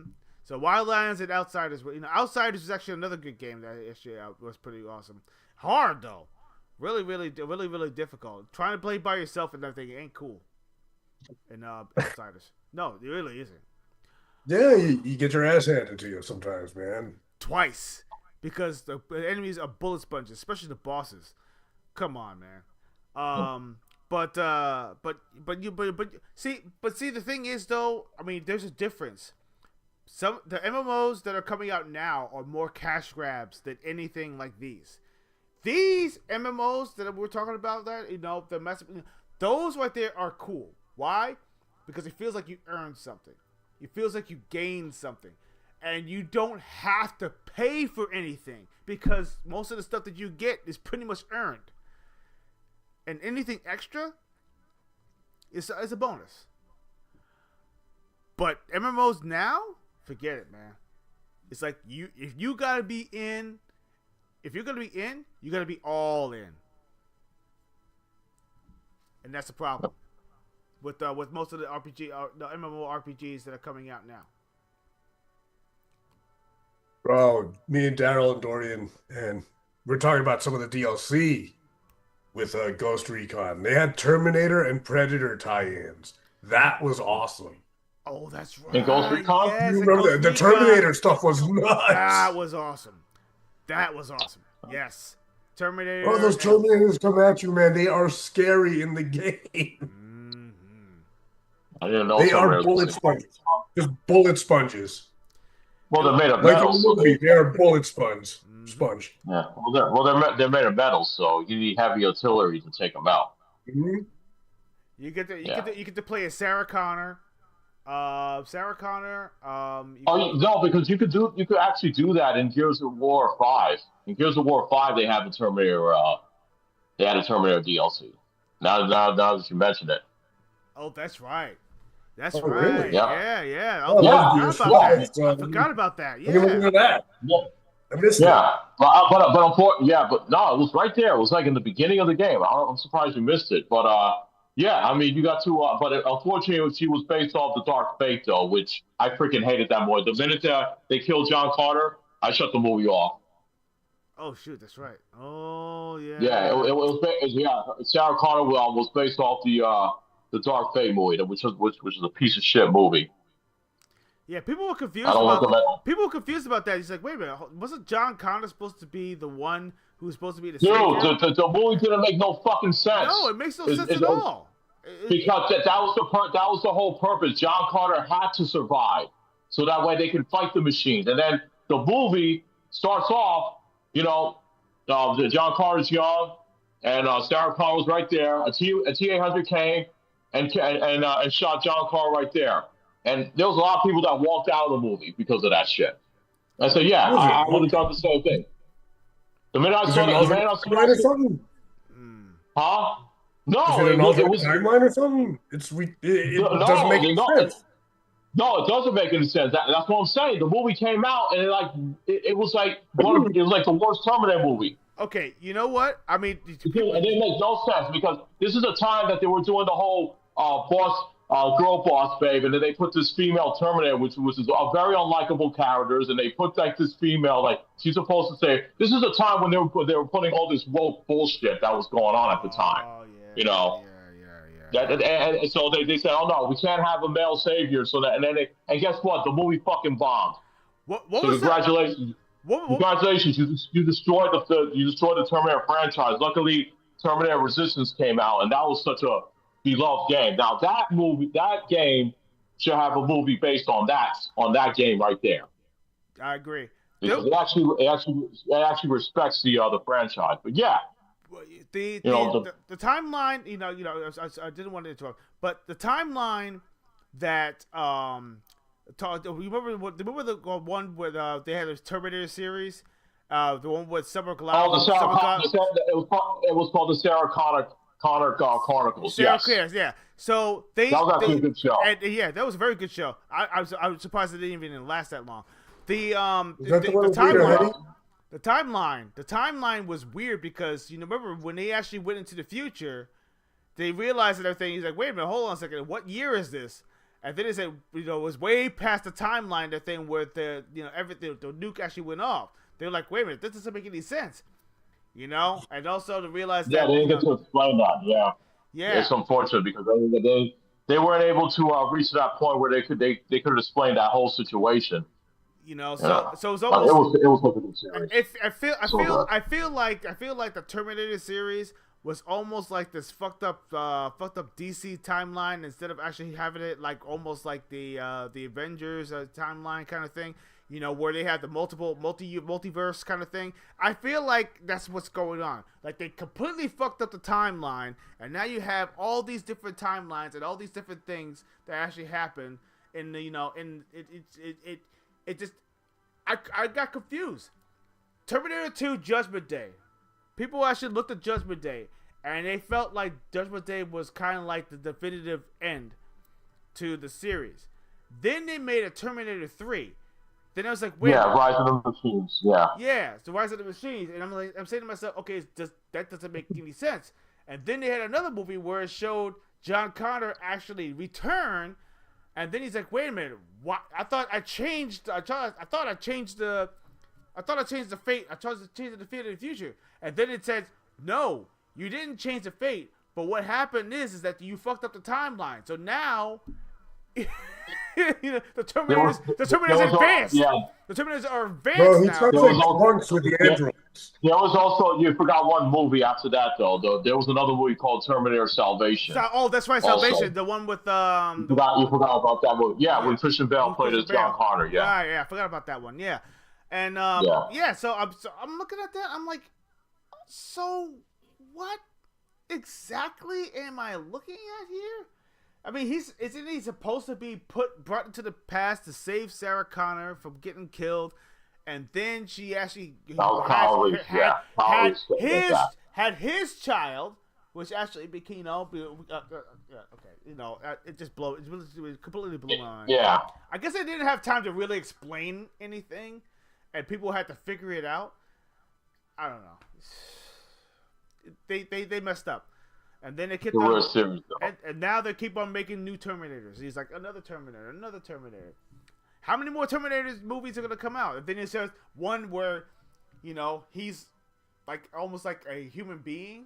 He's like, has feelings and all that stuff. Oh, yeah. Well, was funny what they did with Terminator Dark Fate, because I didn't see the movie.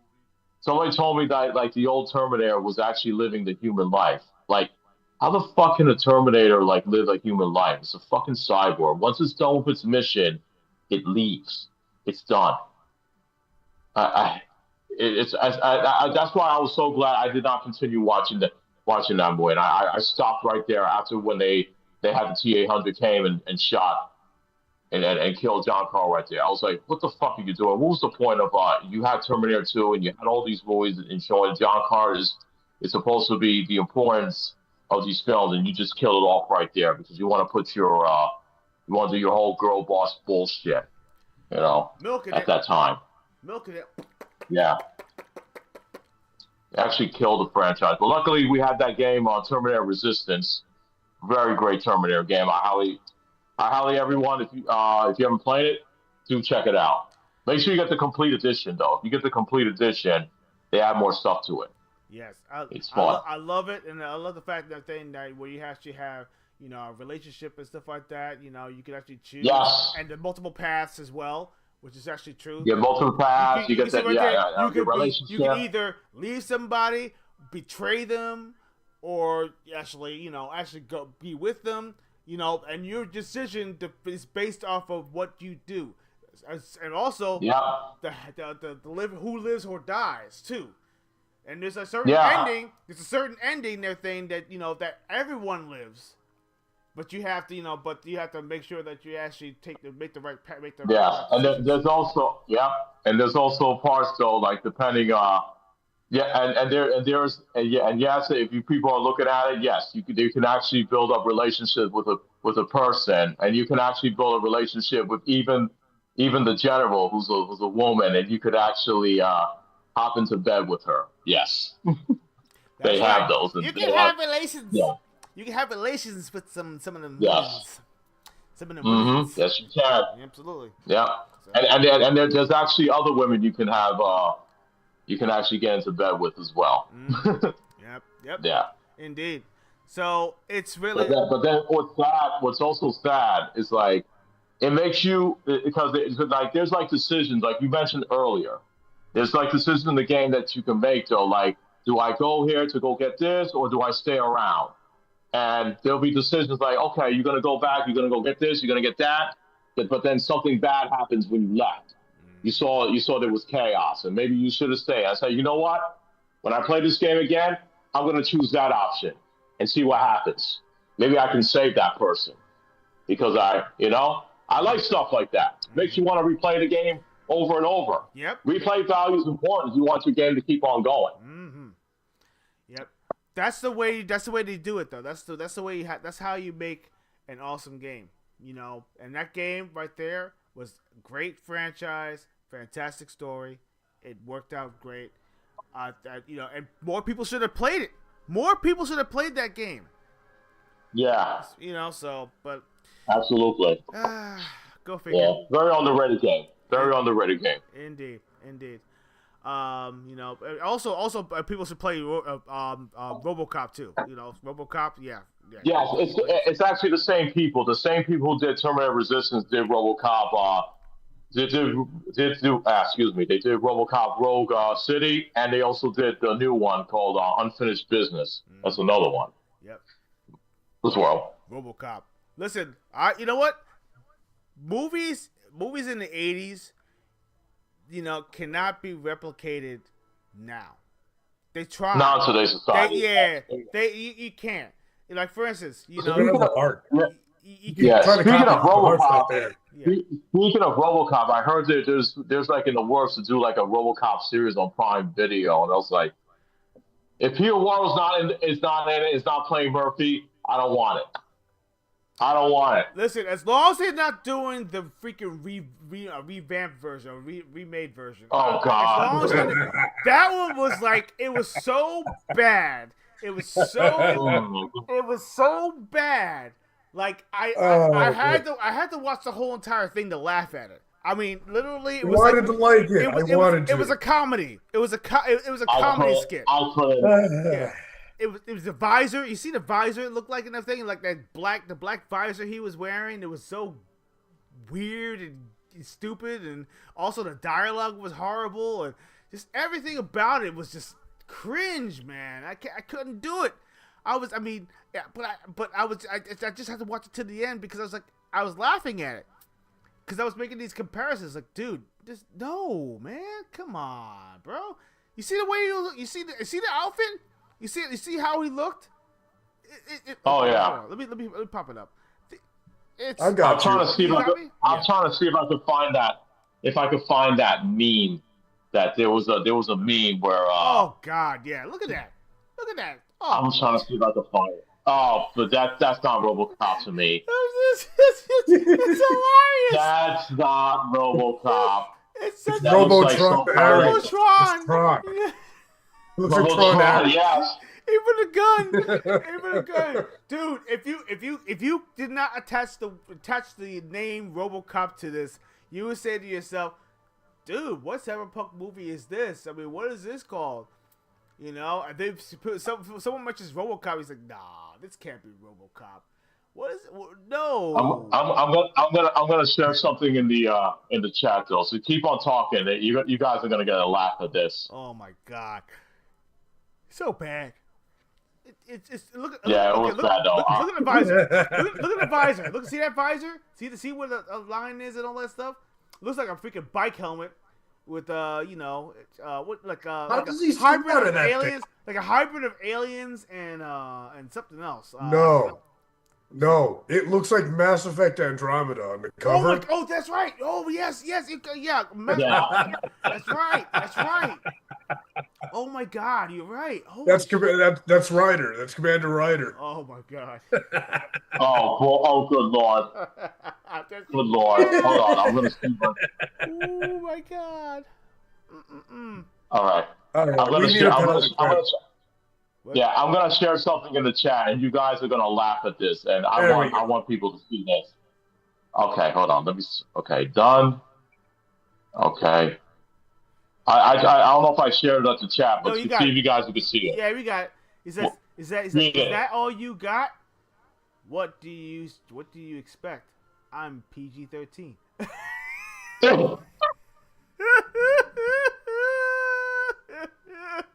It's so true though. But dude, PG. How do you make a RoboCop movie PG-13? Explain to me this. Well, they did with RoboCop 3, and look how bad that turned out to be. Oh, that was trash. Yeah, that was pretty bad. Oh, that was trash. That was bad. It was a joke. It was a travesty. Three. Three was worse. 3 was the worst. 3 was bad. The worst. Dude, that part had me dying where RoboCop was coming with those 2 cops because they were about to grab that girl, and then he's like, she said no. He says, what? He goes, well, maybe you have a hearing problem. And he says, go home, young lady. You're past curfew. I'm like, oh God. Oh, you are past curfew. You know, same thing with Total Recall. Total Recall. Don't get me started on that. Listen, I'm sorry. I had to bring it up because you want to know how pissed off I was throughout the whole entire movie. I got completely lost. I got lost in that freaking movie because it was almost like a hybrid of freaking. You ever seen the movie? What was it called again? The Minority Report. It was like a Minority Report and everything, you know, but like it was a fake version of Minority Report. Total Recall was Minority Report. I don't know, part 2. That's pretty much what it looked like, because it was trash. Everything about it, the dialogue was sucked. Everything sucked about it because it didn't feel like you were going to Mars. No, there was. As a matter of fact, they didn't even show much about that, you know, or how he became a spy or anything like that, or going to freaking Total Recall to actually get his freaking. They fucked up the whole entire movie. The movie sucked. That movie was bad. It was so bad. It was trailer trash. I'm trying to get out this RoboCop screen. Like, how do we get back? Let me see how we get out of this. I'm trying to get out of this. Can't even see you guys. Oh, let me go back out. Well, you know what? Oh, did you drop out? What happened? Yeah, he's coming back in. He said he was going to drop out for a sec. Oh, okay. He couldn't turn that thing off. Oh, okay. There's a way we could have kicked him off. kick that Sherry off. Yeah, I'm back anyway. I just left and come back. Okay. It was just weird. Okay, that's weird. Yeah. But is it? Let's see. I had to share that with you guys. No. That was comedy gold because believe it or not, when you watched the first RoboCop, okay, everything about it was 80s action. The 80s action. We're talking about Rambo. We're talking about RoboCop. We're talking about Total Recall. We're talking about Terminator 1, the first Terminator. Right. You know? These movies was like pretty much man testosterone action freaking movies. Oh yeah. And the fact that even then, even video games actually had that, that kind of tone to it, Nowadays, it's like, we gotta make it more thoughtful, more thought-provoking. We got with the stimuli, dude. I want to feel like I am the character. I want to, be the one. I want to be the badass. Of course. I want to be overpowered at that. I want to be able to kick some ass, take some names and everything, and spit on their grave. That's the kind of guy that I am. And exactly, dude. We grew up with R-rated movies that had cartoons. Yes. Cool World. RoboCop. Think about this. Think about movies. Rambo. Yep. Police Academy. Oh yes, great movie. Police Academy is the most surprising, but then it's not when you think about it. Yeah. Revenge of the... well, here's the thing, though. I can understand Police Academy, like the sequels, they will make that as a cartoon, but the first movie, I question that. True. Yeah, like I love all of them. I love Police Academy. Yeah, they're all good. Of course, they're all great films, and I love the cartoon too. Especially they expand upon all the characters with their stories and stuff. Now that's what's great about it. Bro, I'd hang out with Zed. Zed? Oh, dude. Zed. I'd hang out with Zed and Sweet Chuck. Me, Zed, and Sweet Chuck. Here's the thing: you don't want to hang out. You don't want to hang out with Zed's aunt and his cousins. Though they were pretty bad because you got to see exact. Well, because remember was that three cartoon, or the cartoon? You're talking about the cartoon.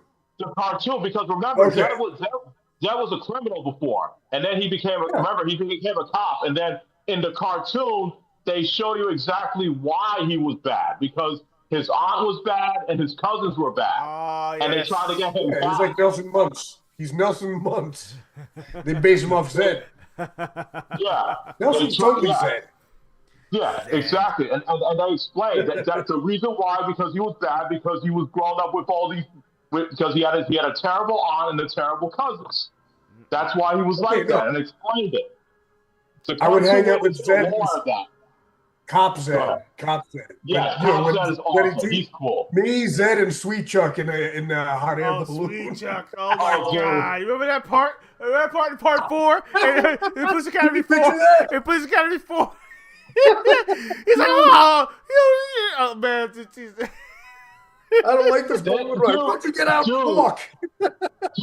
Dude, what's crazy? They're always together in the cartoon, no matter what. They are always together.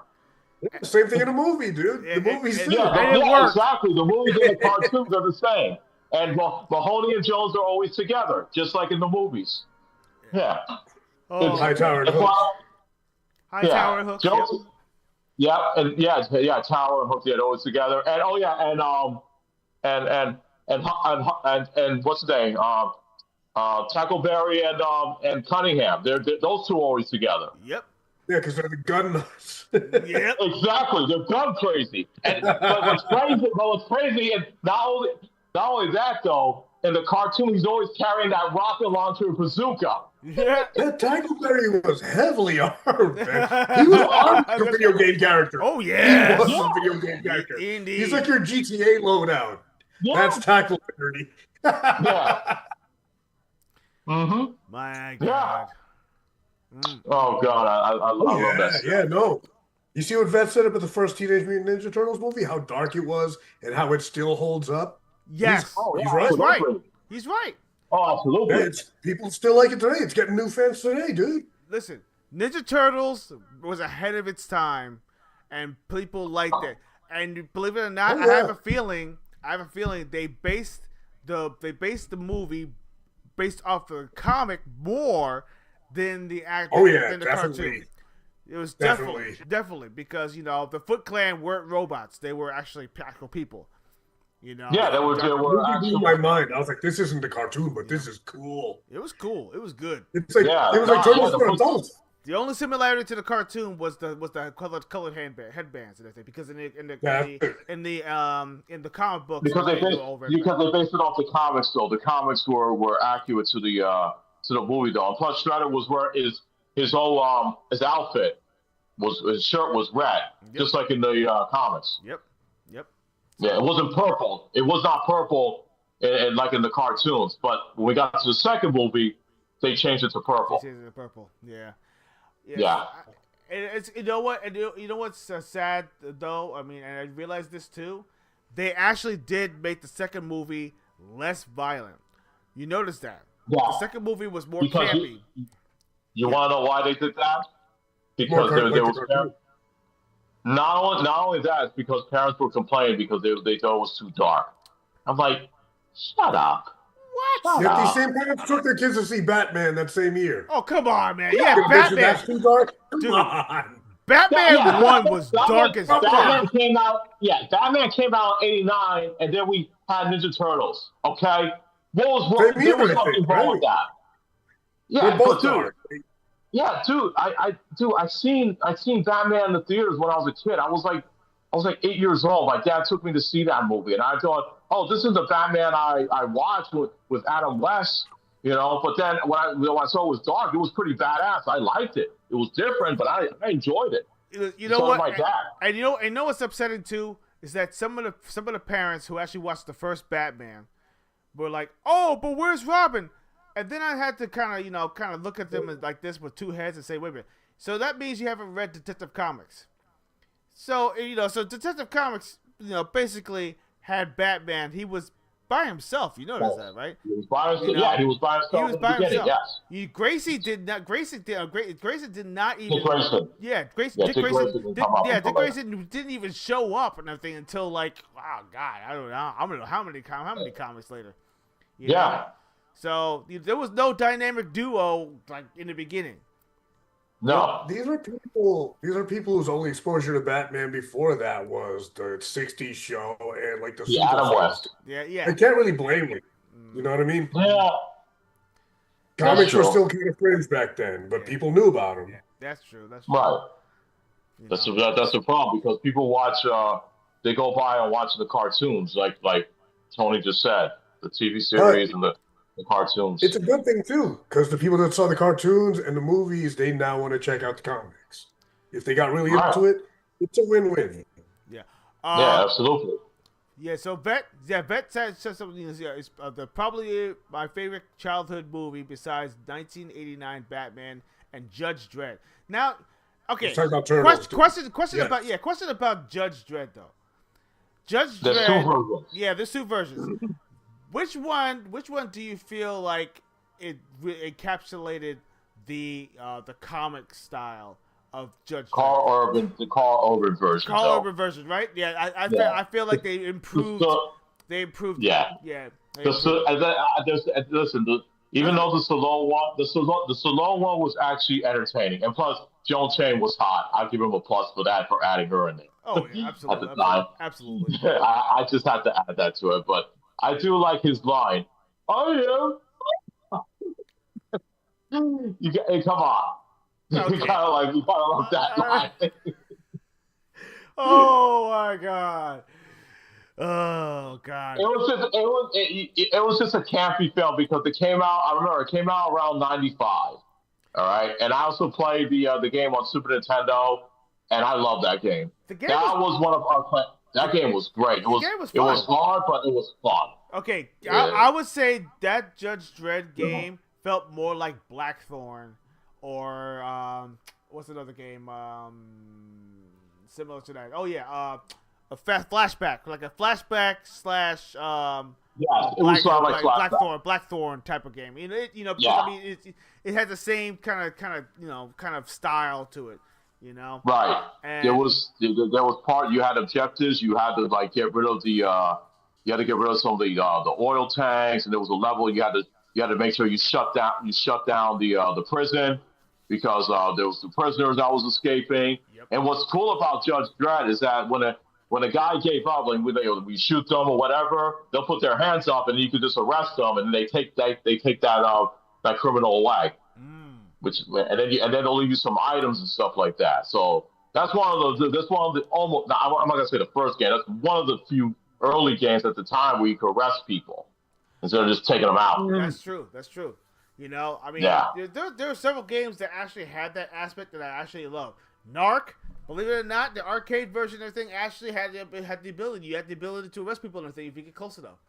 Like you get more points. You get more points. For arresting perps. Yes, sir. Instead of just blowing away, the only one that you really can't arrest is obviously the steroid freak. Oh yeah, Joe Rockhead. Yeah, you had to take him out. You had to shoot him. Yep, you had to shoot him and stuff like that. He'll pick up your car. He'll pick up your freaking dumpsters and stuff like that and throw them at you. Dumpsters. Yep. Mm-hmm. Yeah. I'm like, oh damn. So. Yeah, Joe Rockhead was such a crackhead freak though, but in the cartoon he's just a guy in a suit, and he acts like a moron, an idiot. Yep. And Mr. Big and everything is actually, I would say Mr. Big is kind of. Well, Mr. Big looked the same. He just didn't have the mustache. He looked as. That's true. Right? Yeah. But he would always slap Joe around. Oh yeah. Let me see. Vet says I like Stallone better than Urban. Oh well. I mean, that's a valid opinion. Valid opinion. No, I didn't read the comics, so I only know the Stallone version. Oh yeah. That makes sense. You never seen the Carl Urban version? No, I didn't have an interest really. I might check it out now that the hype's done. Yeah, it's 2012. Looking for something to watch anyway. That if you like the Stallone one, that's cool. If you like that one better, that's fine. I'm a Stallone stan. I would say that the Stallone version of Judge Dredd has less of a body count than the Urban one. Probably. Carl Urban does some hardcore stuff. Yeah, but the Carl Urban version is more serious and more accurate to the cause. But here's the thing, though, the Stallone one, you get to see there's some body counts in it, and plus Rob Schneider was hilarious in that movie. Okay, yeah, I have to give it to him. Rob Schneider, I am the more. I'm like, okay, cool. Yeah. He's like, wait, when he did like this and everything, he's like, Dredd? Yeah. And then everybody on the plane knew who he was and stuff like that. He's like, shit. Oh my god, man. But outside of Rocky, Rocky is still like my go-to movie of all time. Yeah, I've heard people complain about the Stallone Dredd though, and the reason why I didn't know this, I was like, why are people so angry about it? Dredd never takes off his helmet, does he? Oh, that's true. He doesn't. No. I think a lot of fans were unhappy about that. Yeah, at least from the stuff I saw. I guess it's funny that you mentioned that, Tony, because there's a lot of people like you see a lot of these superhero movies nowadays. A lot of these superheroes are taking off their masks, they're taking off their helmets, and I was like, come on, just they're giving up their secret identities. It's hilarious. Yeah, it's like it doesn't seem right. The only time they'll take off their helmets or their masks is that when they're home and nobody's watching. Yeah, and that's it. That's the I only blame time Spider-Man. Spider-Man started that. Yep. And Tobey Maguire did it too. Yep. Everyone started doing it. Mm-hmm. Yeah.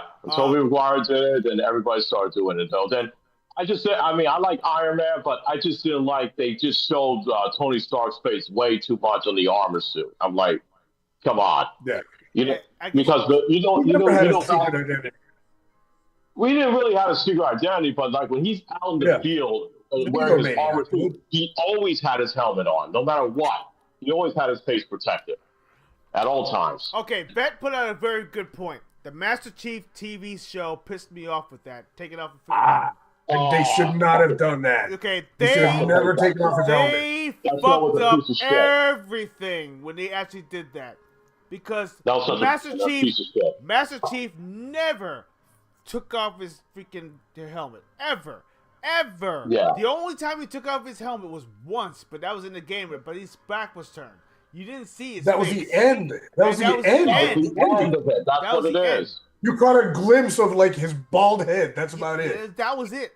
and they had the nerve to say, "Oh, but that's canon." No, it's not.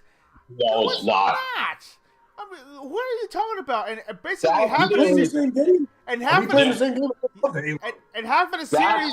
the series was dealing with the citizens. They had more. The citizens had more airtime than freaking Master Chief himself in the freaking. And the Covenant, isn't it about Chief versus the Covenant? Yes. What is all this citizen? I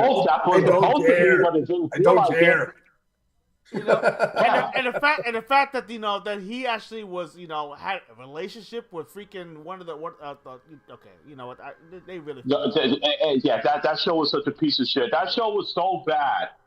The show was so bad that CBS actually put the first episode for free on YouTube and on Pluto TV, so that way they could try to get people to watch it, and nobody was watching that shit. Nope.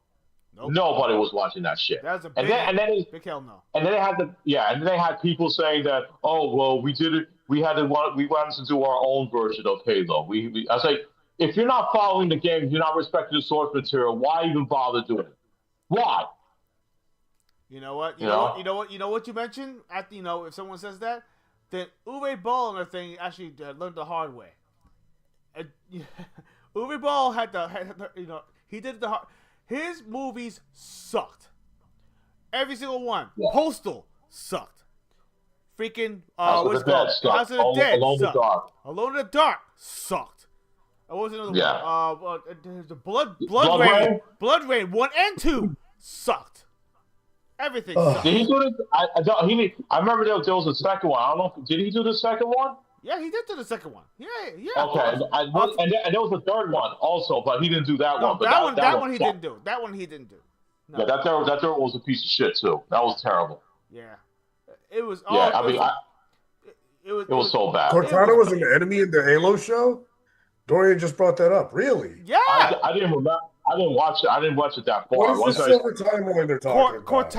Cortana, basically. Okay, how do I put this?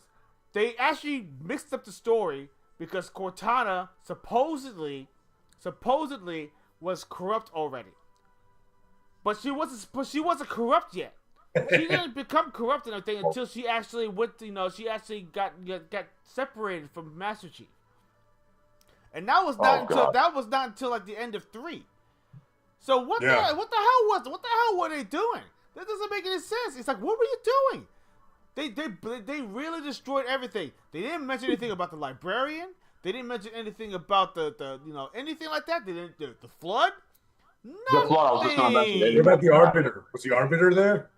No, they actually there was a mention. There was a mention, but you don't see him. They only had the Converse there. That was it. Yeah, exactly. Bullshit. So, wow. Yeah, I saw little clips of it. Oh my god! I saw little clips of it though, and I said, "Yeah, this is a piece of shit." And I heard a lot of backlash from a lot of people saying it sucked. I was like, "Okay, yeah, I'm not gonna watch this shit." And 343, the thing had the nerve to actually allow it. They're like, "Oh, don't worry, we're gonna get more people to come to our game if we get no." That TV series that's not it, Haas. That TV series actually destroyed the Halo franchise right there. You could thank that show for that. Sorta, yeah. I definitely lost interest. Yeah, it's like to hell with their Silver's timeline. Well said, dude. Well said. Oh my god. Yeah. Oh boy. So bad. Multiverse bullshit. You know what? I mean, people. You know what? That's what companies are starting to do now. Oh, but this is an alternative timeline. I'm like, okay, don't give That's me just that. a fancy word for fan fiction. Yeah. You guys are putting I out hate when people say that shit. Don't give me You want to show what really pissed me off? And thank God I didn't bother seeing it after I saw all the cringy scenes.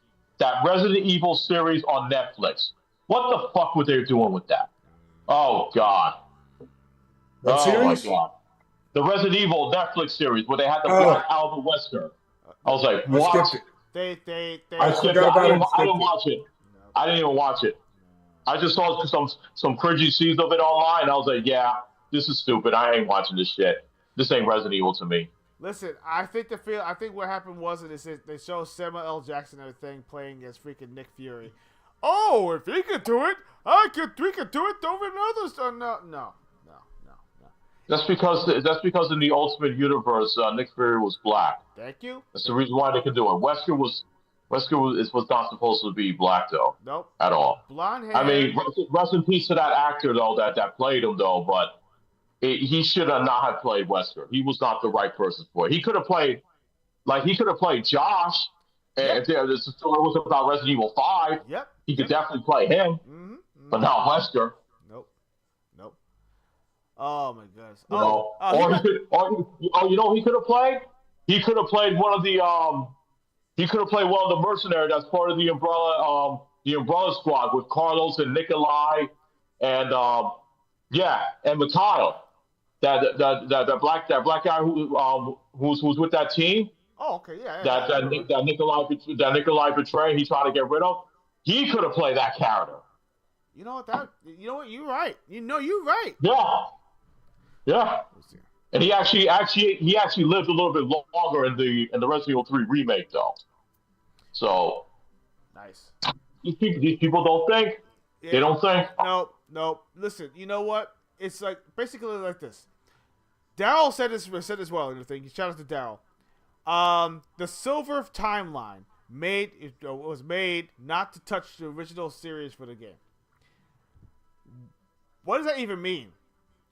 I mean, what does that even mean? Because I mean, I feel like if you it's fan fiction. It's just fan fiction. Yeah. Listen. It's writer fan fiction. If you're going to do that, there's only two ways of going about it. You either go by the game story lore or you go by the books. There's no freaking in between. Anything else is just fan fiction, dude. You're making stuff up. It's bullshit. I mean, basically, like, if you're gonna do that, at least stick with the source material. The only source material they have in that thing is basically the outfits. You got plenty of sources and lore and names. They get names. They only have names, and they only have their costumes or outfits. That's it. You know. You want to know what's crazy? Speaking of which, though, that a movie's not going to follow the franchise. Are you guys are you guys aware that there's going to be a Resident Evil movie, but it's going to be directed by the guys who did Weapon? Yeah. And they're saying, and now people are upset though because they said that it's going to have nothing to do with the games, and it's not going to be. And when he said that right there, I was like, why even bother? And they attempted that with the other Resident Evil. Remember the other Resident Evil they actually made? You know, the series. It was so bullshit. It was so stupid with the way they did the virus. I was laughing my ass off. I said, "What are they doing? They just by name only is Resident Evil. There's nothing else." That's already pissing off a lot of people already, and it's crazy because they're trying to aim this movie to be released by September, but they haven't even shown any screenshots. They haven't even shown the trailer yet. Nothing. And what's crazy that shitty Street Fighter movie that's coming out in October, they already showed screenshots and they showed a trailer, but they showed nothing. They haven't even shown anything. I guess they're too afraid to what they're going to show. Of course they are, because they already got the fans backlash. But they already spent the money and everything, all the actors and all that stuff right there. So they're afraid they don't want to lose any more money. So they decide to keep everything in their chamber, so to speak, you know, and said, okay, well, we're just going to put out the movie and everything. And all the people who are unaware of the series are basically, they're going to try to get fans who are, not fans, sorry, people who actually wanted to watch a movie. You know? Normies. Yeah, the normies. Yeah, the normies, exactly. They get the normies to go out there to watch the movie because they have no idea what the hell Street Fighter is, and they feel like, oh, well, if you're going to get those people, or people who actually just want to see a chopped, what do you call it? Yeah. A chop it up freaking martial arts movie with campy characters and weird special effects. I feel that's what's gonna happen. You're gonna get that crowd, and they'll get like a couple, 100,000 people, to actually watch the movie, not millions, and try to make their money back. I just can't believe that there's people out there saying, there was actual people out there that say, oh, this looks pretty good. Oh yeah, well, Street Fighter has always been goofy. So what's wrong with that? I'm like, really? I'm like, I want you to look at me in my eyes, and I want you to take a photo, take a picture of any of these characters besides Danke and Dulcie. I want you to give me one of those, show me one of those pictures, and tell me, does this character look any resemblance to the characters that you see in the game?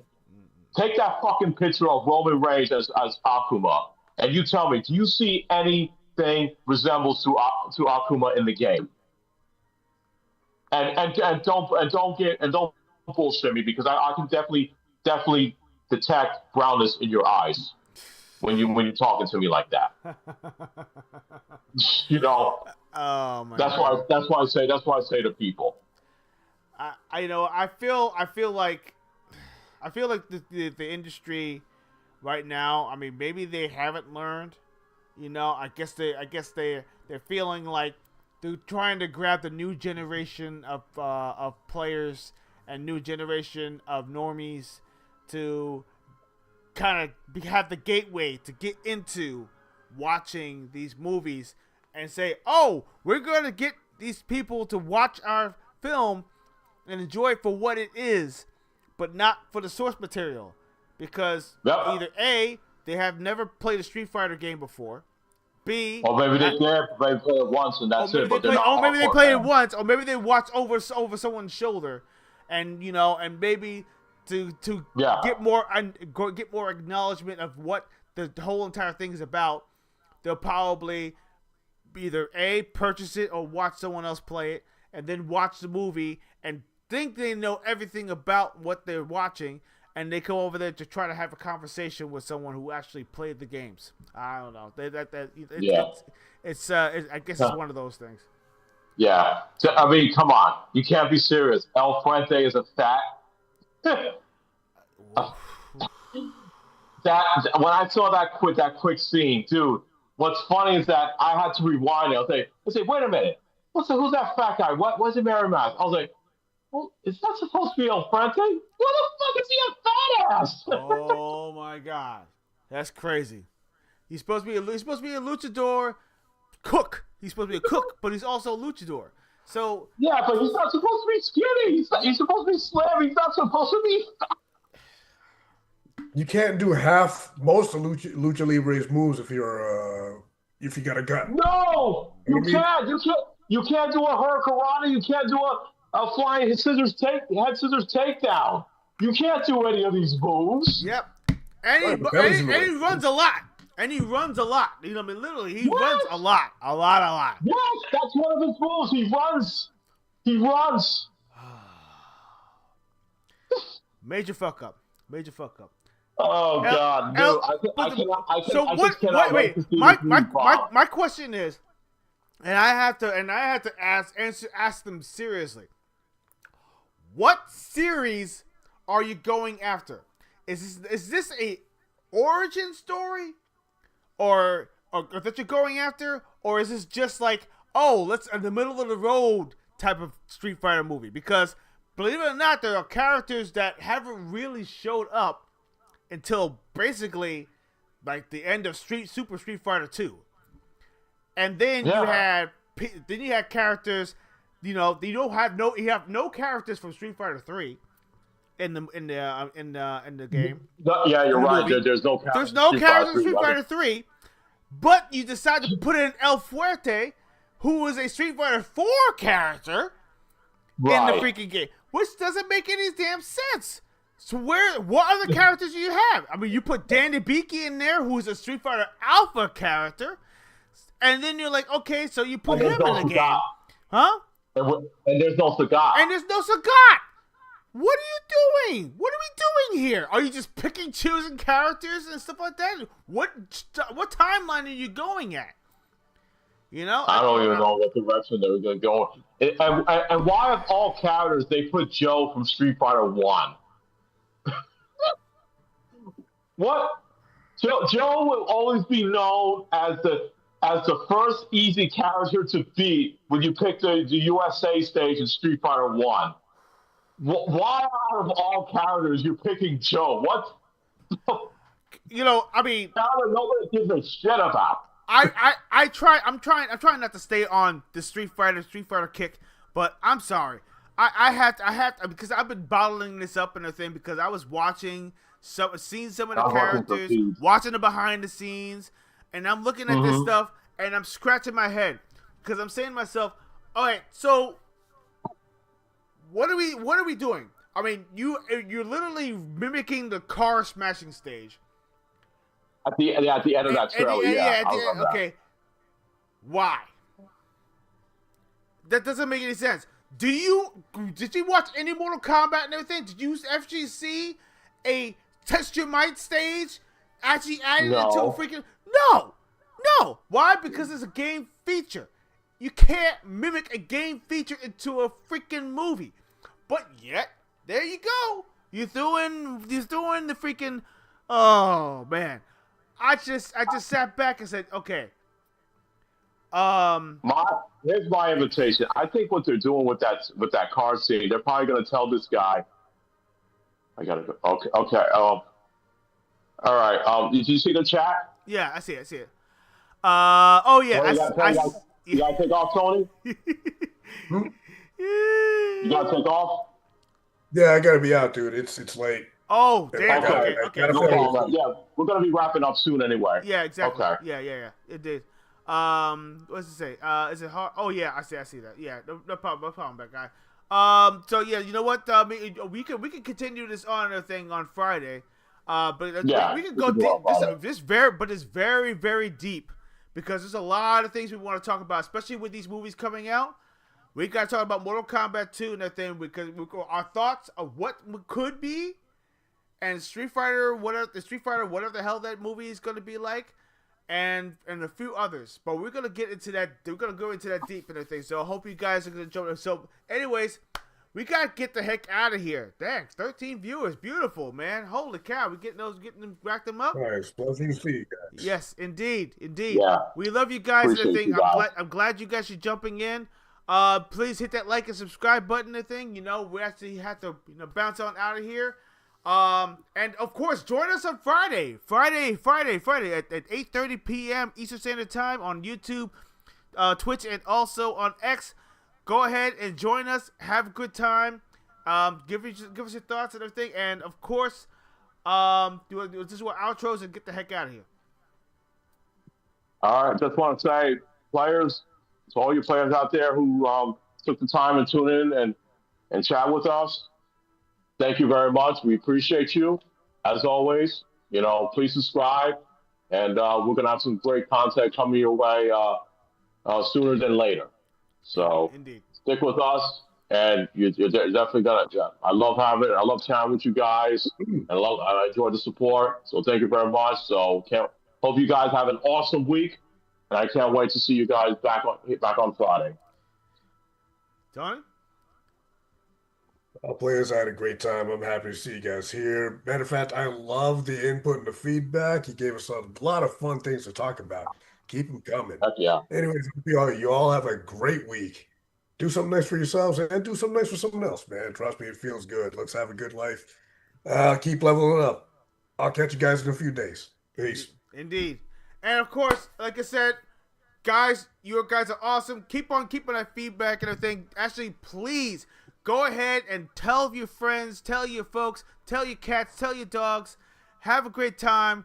Come on, visit us and everything. We're all about having a great time and everything. You remember, keep on playing, keep on leveling up, and we'll see you next time on the next level of Gaming Treble. Peace. Peace out, players.